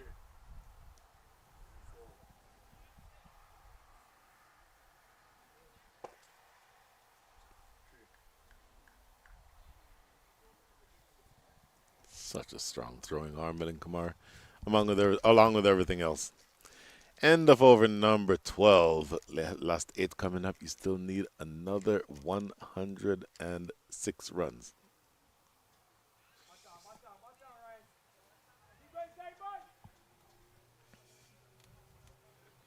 Yeah, Brian, you mentioned a little bit earlier about net run rate, and are you playing for net run rate at all? You can't be. If you're Khulle, you're going to be set at the bottom of the table. Your hopes to get into the next phase are seemingly going up in smoke. For the Kingsmen, they absolutely would think about run rate because they are on the outside looking into that top 3 and advancing into that Friday and the weekend. A lot of moving parts. I will freely stipulate that you and Nate are much better at this sort of analysis than I am. I can create a spreadsheet that calculates it for you, but you can speak with more eloquence about the actual process of getting yourself into the position of being in that top 3. Now, going back to Usman Khadir, interesting to see the matchup between he and Ryan Scott. See what that looks like as we go here into the 13th over. Isaiah Alam's been out there for now 31 deliveries, and to his credit, he hasn't looked out of place. Again, the first time you would have seen him bat would have been last year in minor league cricket, and didn't feel like he was this quality. But again, he holds himself in such a high regard, and you can see where that confidence stems from. Well, you certainly like to see the confidence in a different scenario, anchoring the innings 29 from 32 and pushing on toward potential victory would certainly be something that you consider. Here, you certainly are looking for something more along the lines of 2 runs of every ball. In fact, 2 runs of every ball from this stage on will still lose you the match. You're almost to the point now where you're looking for 2 to 3 boundaries every over.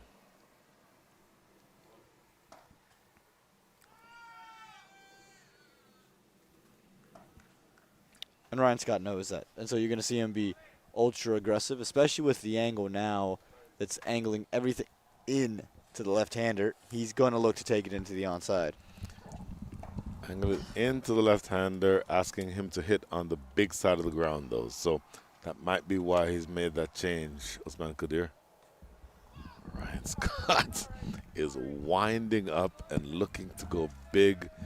And you just heard an expletive uttered by Ryan Scott because he wants to get this over with. When I say over with, I mean get his, at least the opportunity for the opposition to feel under pressure. Wants to put that pressure back on the Kingsmen. Not happening just yet, though.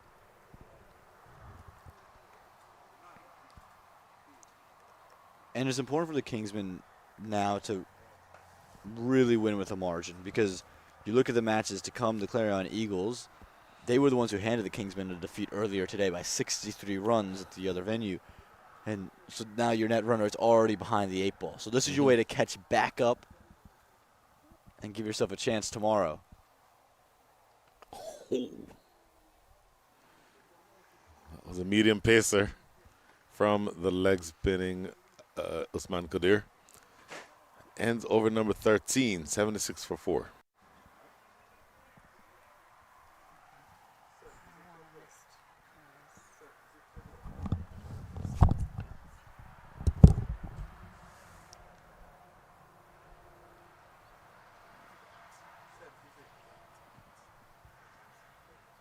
It's a great opportunity for a showcase for these two as well, both of whom would have major league aspirations. Ryan Scott, I remember, debuted for the USA back in December of 2021, but since that T20 series with Ireland, where he was part of the team that, for the first time for the USA, beat a full member nation, he hasn't been called back into the squad. So he's looking at that. He's looking at getting back to Major League Cricket, or for the first time to Major League Cricket. No better time to show your worth than against a Major Leaguer. Wow. You have got to be kidding me. Didn't Nkrumah Bonner catch that? That is brilliant. Skied into the deep, and he comes around to his right in Nkrumah Bonner, makes up probably 15 or so yards, and snatches that reaching out in front of him. Not quite Milind Kumar, but close. Well, we saw an incredible partnership in the first innings between Milind Kumar and Bonner, and now in the second innings they connect one more time. You can see everyone was just sat there in anticipation and suspense. Ryan Scott can't quite believe that he ends up on the wrong side of this at 76 for 5. Admittedly, off the bat, I thought that was 6. But I'd also say off the bat, Ryan Scott thought it was 6. Didn't move very much. Thought he hit it out of the park. But a great piece of fielding. Great catching ability in the deep by Nkrumah Bonner. Not surprising that he has good hands. Former Test player, as I mentioned a few times. So 6 wickets down, 76 for 6 is your score. New batter coming in, and the hill keeps getting steeper and harder to climb here for Sher.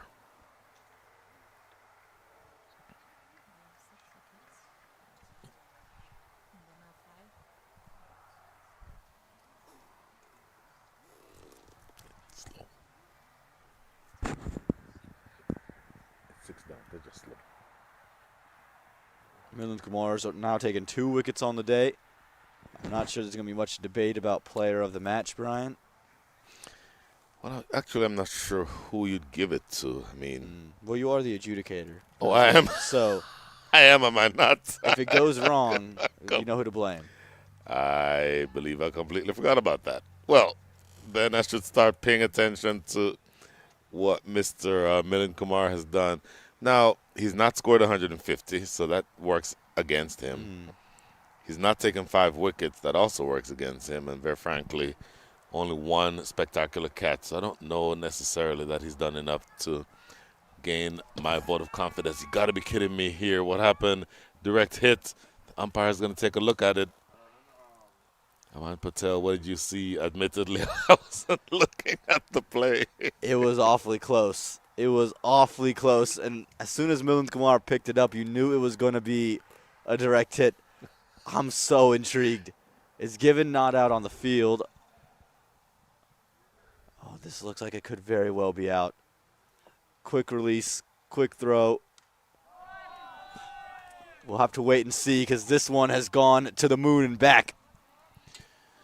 Well, goes for 6. I don't know if I have time to go back to look at that run-out opportunity again. But, again, I'm struggling as to who to give this Player of the Match award to.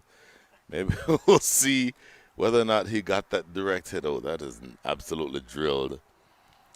Maybe after the over, if we have time to go back to look at that, we'll try to do that. Goes past the outside edge. And you see Milind Kumar there, another variation. That was a leg spinner that he bowled. So he's crafty. Not your traditional spinner, but he's just developed all these variations. Crafty indeed. So my requirements would be 1 wicket with leg spin, 1 wicket with off spin, 150 runs, at least 2 catches, and a direct hit.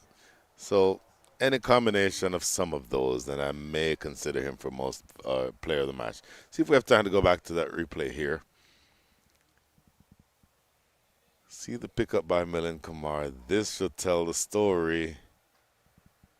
Ooh, it's very close. Can't quite see the crease on that, so we may have to take the word of umpire Balasubramanian that is gone, but that is very, very close. Oh, that was safe in other words from the umpire's standpoint, but that's at least close. We can stipulate that. Last 6 overs.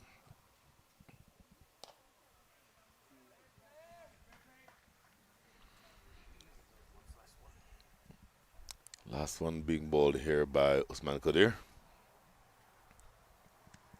Maybe the point, Aman Patel, where we stop talking about the required run rate that is now north of 16 and climbing.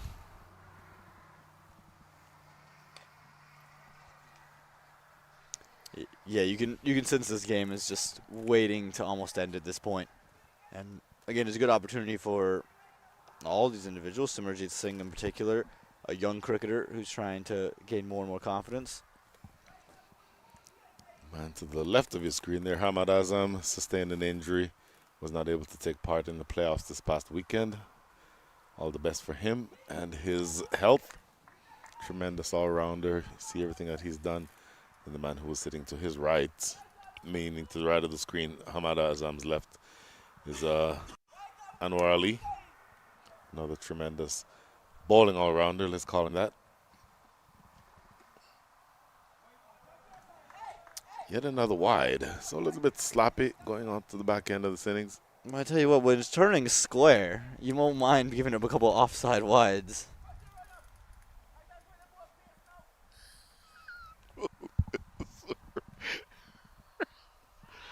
Appeal and gone. Oh, so the talking continues between Usman Qadir and Ryan Scott. Ryan Scott is on the edge of the circle, yelling invectives, and Usman Qadir is giving it back as much as he's getting it.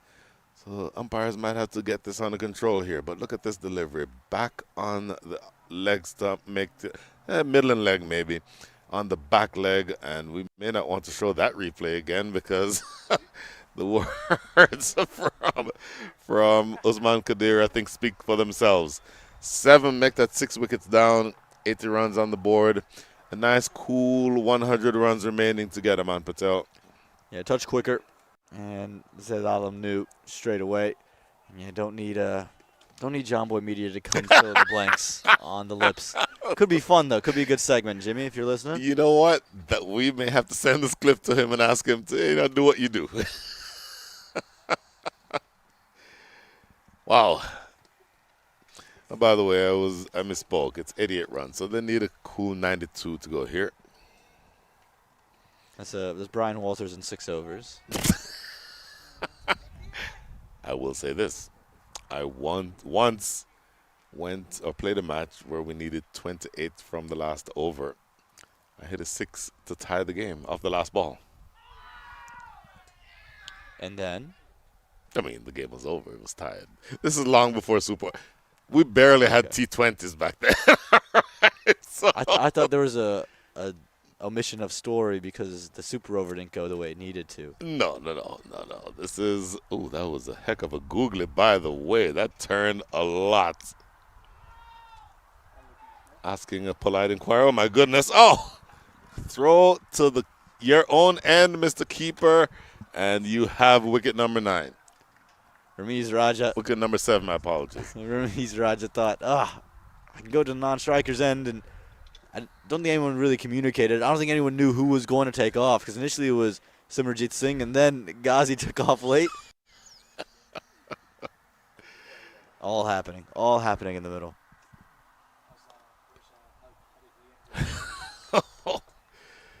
So a little bit of spice to end over number 15, 8 for 6. Good spell from Usman Qadir, 1 for 18 from his 4. You have that wicket that was taken.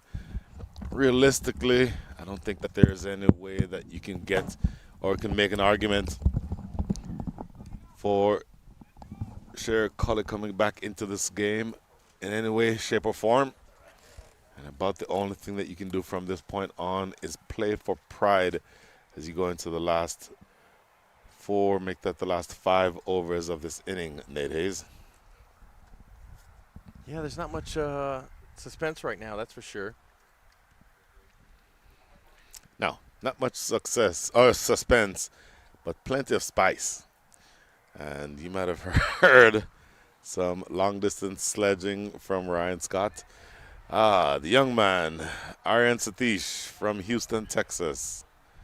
I will be very selfish and say that he was once a teammate of my own son way back when my son played cricket. That doesn't happen anymore, but he's a young leg spinner, absolutely brilliant. Second best wicket taker on his team, the Kingsmen, this year. Has a bright future ahead of him. Yes, indeed. We have quite a stable of young spinners around the country. Oh, my goodness, yes. Some very exciting guys. Especially down there in Texas, down your way. Well, Texas is a great place to have some of this stuff. And the one thing about Texas is that you are found out very quickly if you are a spinner who cannot keep control. Because playing in the East, and we talked about this before, the grounds are almost by requirement, the grass has to be higher. And so you don't get full value for the shots that you do. If you're in Texas, a properly played off a cover drive goes all the way to the fence. And if you're a spinner who can't control that, then you can certainly don't have the same success that you would otherwise. So a youngster like Aaron Satish who can bowl consistently in Grand Prairie, in Prairie View, in Musa Stadium down in Pearland, those are the types of spinners who come out of the fray. If you can bowl with success there, you can bowl with success anywhere else around the country, you could argue. I would agree with that. That's down the ground. I believe that's Saad Ali down there who does the cleanup work. So relatively quiet over on the way here. 3 runs from it so far. And last 2 coming up here in over number 16. Make that over. Yep, over number 16. And what are you trying to accomplish here, Nate Hayes, if you are Khulle Sher? Have a good time. Have fun? Yeah, I think so. I think just make the most of it. It's really, really hard to come back from here. It's nearly impossible, but you're not going to do it unless you're expressing yourself, unless you're basically trying to have fun.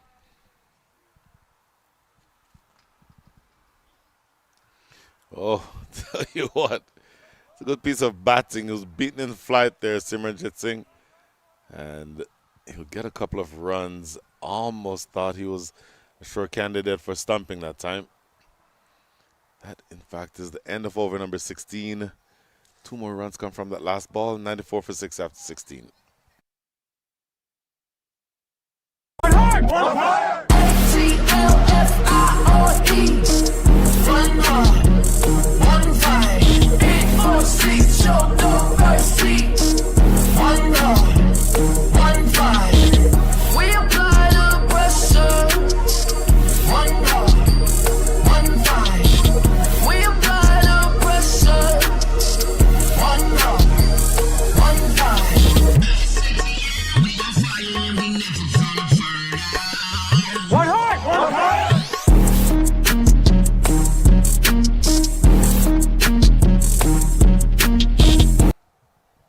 So if the objective, Nate Hayes, is to have fun, that means that you should try to take Hassan Khan deep here. He tries, and he succeeds. Big 6 over long on. Yeah, that's the way. Going to have to do that a bunch more. But glorious shot. Abdullah Ghazi saw that excellent spell of bowling earlier from him. Repeats the dosage. Did he get all of it? He absolutely does get all of it. Consecutive 6s to start over number 17. And that brings up, in fact, the previous shot brought up the 100, now up to 106. 2 in a row. Well struck, very clean. Let's see if there's more of this to come. Look at that, working it into the leg side like a top-order batter, and a couple of runs. So you have 14 from the first 3. And if the objective, Nate Hayes, is to have fun, I think Abdullah Ghazi is taking your advice. Yeah, what's more fun than 14 runs from 3 balls? That's pretty fun to me. Well, if it matters, there is the margin of 72 that separate the 2 teams now, and just 21 balls remaining in which to get those 72 runs. So if you wanted to calculate the chances of doing that, you'd be needing to. Oh, my goodness. This will help. It's a no ball. Hassan Khan complaining, but I think that look right there tells you all you need to know. I don't know if we'll have the ability to look at that replay, but unforgivable for a spinner to bowl and no ball. Let's see here. That is very, very close. We were slightly obscured at the very point where his foot was planted. But the lesson here for Hassan Khan is don't make it be close. You're bowling from 3 steps. Land that front foot 6 inches behind the line. It's always funny to me how the bowlers know exactly which mark on the ground was theirs. They always know. We're in the 17th over of this chase after 20 overs prior. Lofted into the deep, catchable, straightforward catch, but of course it's a free hit, so it just ends up being a noisy single. And Hassan Khan is still not happy. Still complaining. Very fiery competitor, Hassan Khan.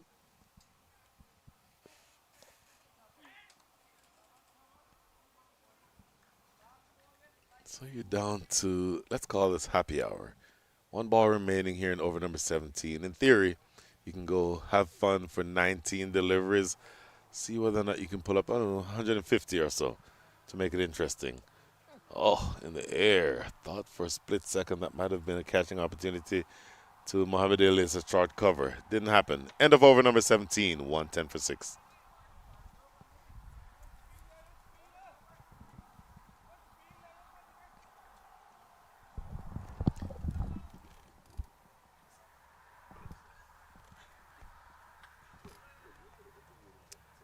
Khulle Sher still need 70 runs from these last 3. It's not very likely at all.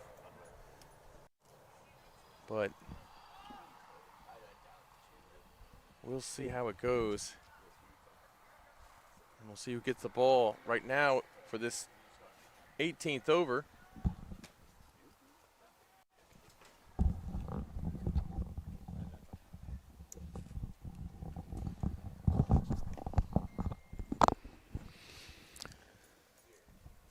Well, it's again the young man, Aryan Satish. The ball in hand, leg spinner, looking to take the ball away from Abdullah Ghazi.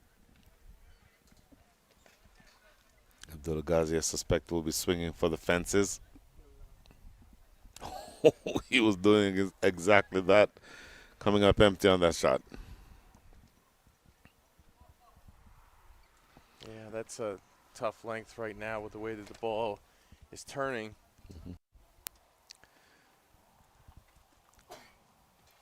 One of the interesting things for me is that struck into the air, catchable, and what a clean catch.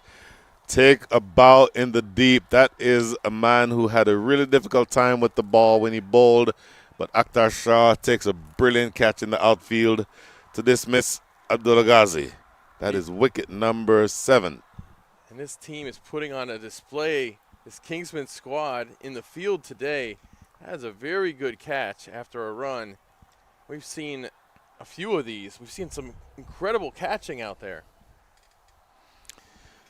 Catching has been spectacular. We all know the cliche, catches win matches. But you've seen evidence here in this match that this Kingsman side, who don't really have any very obvious deficiencies, I can't think of any. And one of their major assets is the catches in the ability to make catches in the outfield. Yes, the one from Milind Kumar was spectacular. I would not be surprised if that ended up on Sports Center. But that catch in the deep was not easy. The one that was taken down here at long off wasn't easy either. And Bonners up at the north end. Completely forgot about Bonners. That's how many there have been. Whew. And absolutely brilliant stuff. So Saeed Malhotra, does he channel his inner younger brother here and try to bash a few sixes out on Highway 411? Well, he can either do that or he can just work it into the leg side for a single. Watch Aryan Satish's run-up. There are some pace bowlers who don't have a run-up this long. I was thinking about this. We had talked earlier about the variety of leg spinner run-ups that you'll see. And he does come from a long ways. He takes about 13 steps. Great delivery. The leg spinner's dream, turning away from the tentative prod by Simranjit Singh. He's 6 from 9. Saeed Malhotra 1 from 1. 1-1-1 for 7. Nelson's is what you have going here into the last 2 balls of over number 18. Yeah, I counted the steps that time. It was 13. A couple of them are really short and quick, though. Sure. How many steps did you take? It depends on what part of my career you're talking about. In the younger days, 35. In the much, much later days, 4. We had spinners on my team who had longer run-ups than I did by the time I got to the end of my playing days. Well, Well, it's all about having fun by then, right? Oh, my goodness, yes. End of over number 18, 113 for 7.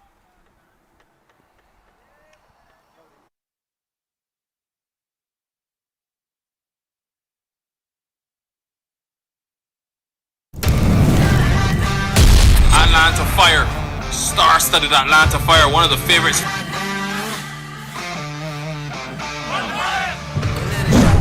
Man, deep, and that one is smack.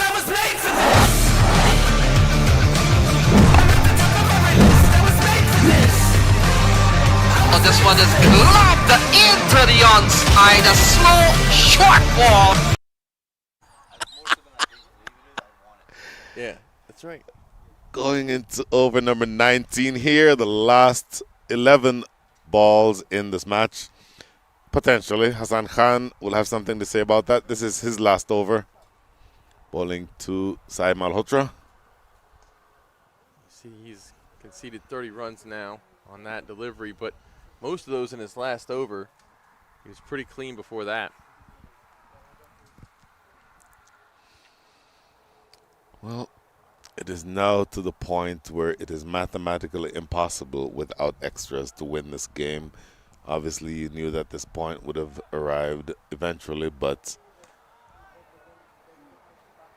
sort of noteworthy to see that that's the case. Just going through the motions now. Just 9 deliveries left. I know this is a blowout, but it was worth watching this game. Oh, that was pretty clean. Saeed Malhotra looking to skip down the track, go over mid-wicket, trying to eye that shorter side of the ground, missing, and a pretty straightforward stumping by Ramiz Raja. 115 for 8. And this will be Hassan Khan's 3rd wicket today. He's been very impressive, very dangerous.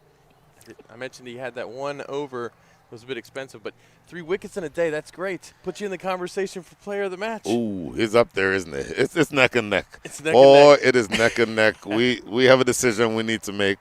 We may need to consult with a couple of our more esteemed colleagues to see how to break this tie. So it's that versus Minley Kumar, who has done absolutely nothing. Of He can't note. do anything wrong at all. No. Back to that stumping. What was interesting about that to me is that Saeed Malhotra made no effort to regain his ground because he knew he was already, 3-4 feet down the track. No way of being able to get back, so he did not even bother looking back. Pretty straightforward stumping completed by Ramiz Raj. And by the way, that ball turned a lot to beat the attempted hoik by Saeed Malhotra. Certainly did. Deep Singh here. Worked away into the leg side. Akhtar Shah coming off ropes at deep square leg. Going through the motions is what I think I just heard you say, Nate Hayes, that may be all that we're doing at this stage with 1 ball remaining in over number 19. 7 balls remaining in the match. A maximum of 7 balls, I should say. Great delivery to close things out in over number 19. Last over coming up, 116 for 8. It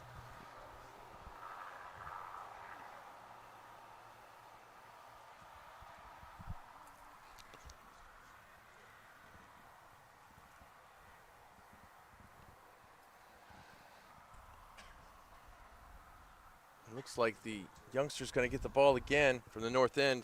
The leggy. Absolutely. It's going to be Aaron Satish to bowl the last over of the innings. You can get bashed for 6 straight sixes here, and your team still wins in a canter. So literally nothing bad can happen in this over for you, Aaron Satish. The leg spinner with the medium paces run up. Catchable? No. Landing short of Nkrumah Bonner down at long off. Well, the standard was set so high by this team in the field, and we didn't want to count that one out. This is true. In fairness, it was landing about 15 feet in front of him. So no realistic way of making that catch. But the run-up or the the standard, you're exactly right, was set by the excellence in the field from the Kingsmen. We're now just 5 deliveries away from this being the end of the innings and the end of the match. Bonner, consecutive deliveries where he has a play to make in the field. Yeah, that's such a great catch that he made earlier today in his innings. His partnership with Milind Kumar was absolutely incredible. Just the ease of it. He never looked like he was troubled. Down the track, that is a hat trick of fielding opportunities for Nkrumah Bonner. As a reminder, these 2 teams are the bottom 2 teams in Group B. So with this loss, Sher will effectively be out of the playoffs. The remaining teams, Central Cardinals, Clarion Eagles, and Atlanta Lightning, are 1, 2, and 3 at the moment. The Kingsmen are in that 4th position, looking to jump into that top 3. Well, this will certainly give him a big net run rate boost with nearly a 60-run victory. 2 balls to go to find out.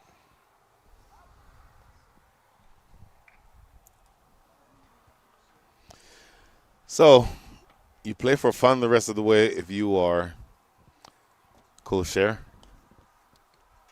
How many times have you ever seen an over where all of the deliveries go to one fielder?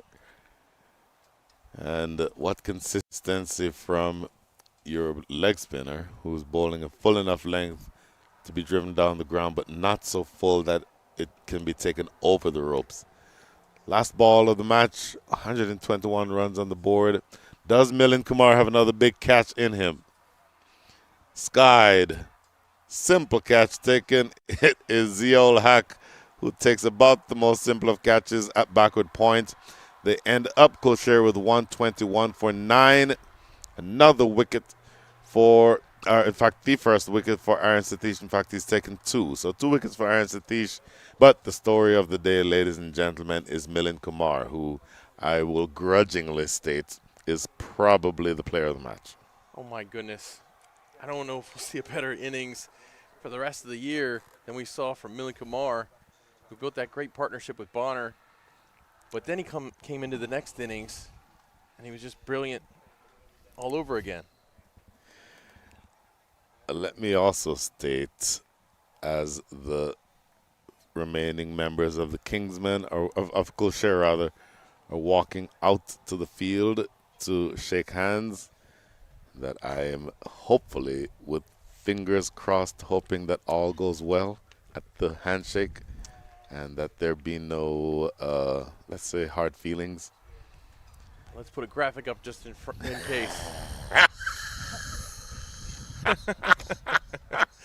You see Zaid Alam actually did a little bit of damage there. Ryan Scott came in for a quick cameo, but wasn't able to stick around. Abdullah Ghazi, 17 from 13, did what he is supposed to do. We might want to keep that graphic on the screen for a while. Let's talk about the bowlers. First, let's spell each of their names. Mohamed Ilyas, 2 overs, 1 for 17. And I will say that I am watching with great intent here, and it appears to all be very good-natured. I am loving the fact that whatever it was that was happening appears to all be a thing of the past, as those 2 combatants just hugged each other. I absolutely love to see that. The spirit of cricket wins again. Yeah, you like to see that. And Hassan Khan was good. 3 wickets, went for 32. All of the damage to that and 1 over pretty much. Milind Kumar, look at this. Look at that right there. Milind Kumar, 4 overs, 2 for 20, with an economy rate of 5, the 3rd lowest economy rate on the day. You could make an argument that just with the ball and in the field, he was worthy of player of the match. You could make that argument legitimately. You absolutely could. The catch that he took was obviously very important. Well, we will go now to Aman Patel for a chat with the captain of the man who finished, the captain of the team that finished second. Here we are, man. Captain of Khulle, Prince Singh next to me. Prince, just in your estimation as a whole, what do you think went wrong? I feel like we didn't execute with the plan correctly, and like starting with the power play, we didn't, and our fielding wasn't the best compared to everyone else. So I feel like that didn't go as well. So we let them score plenty of runs. That's where we went wrong. Yeah, you had him 42 for 4, and then Milind Kumar and Bonner had that big partnership. What do you think you needed to do in that partnership to break it?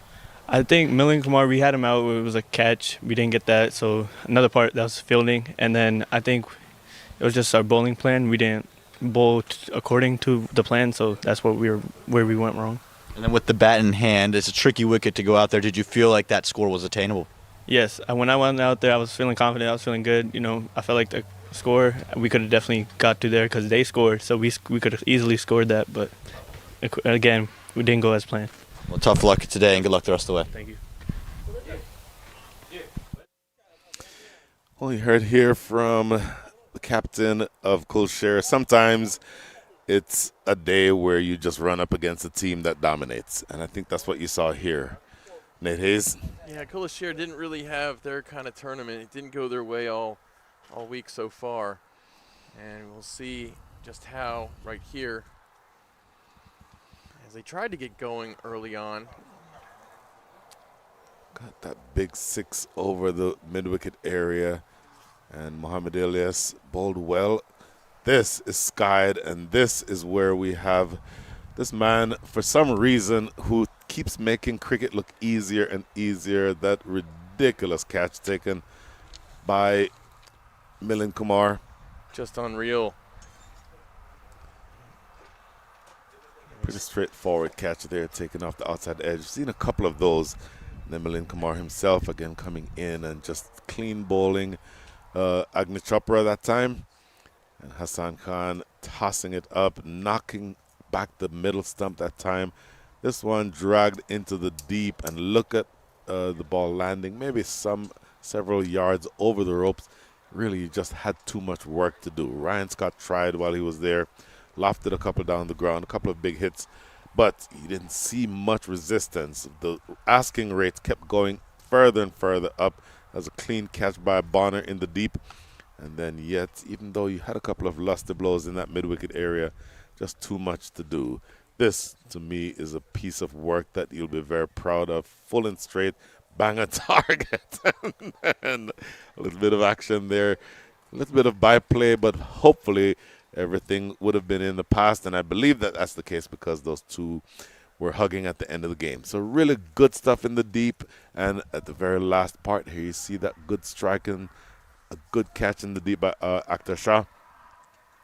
And this is now going to a pretty straightforward stumping going into the back end of the innings. And by the way, that is the end of our highlight package. Khulle Sher, the first team to be officially eliminated. I almost said intimidated. They may have been intimidated, but they were also eliminated. Back to Aman Patel. Well, by no surprise, today's player of the match is none other than Milind Kumar. A brilliant 100, a couple wickets, and maybe the most ridiculous catch we've seen. Walk me through what you're thinking, what you're feeling as that ball's in the air. Nothing. I was looking for the ball and just I caught it. Well, very impressive stuff. And then on the wicket, you bowled beautifully. 2 wickets. It's slow, and when you grip it, it turns. So just bowling in the right areas, and let the other batsman think. I'm just keeping it simple just bowling in the right areas. And then your team has one game tomorrow and then is off to the playoffs. Was it important to win by the margin today? Absolutely. We lost the first game in the morning, but the second game came a little close, but yeah, we crossed the line. But yeah, looking forward to the next game and hopefully winning it. Well, beautiful. Congratulations. Well played today, Milind, and good luck the rest of the way. We thank you guys for joining us here on day number 2 of this Atlanta Open. But don't go anywhere because tomorrow we've got plenty of action for you, so join us when we return.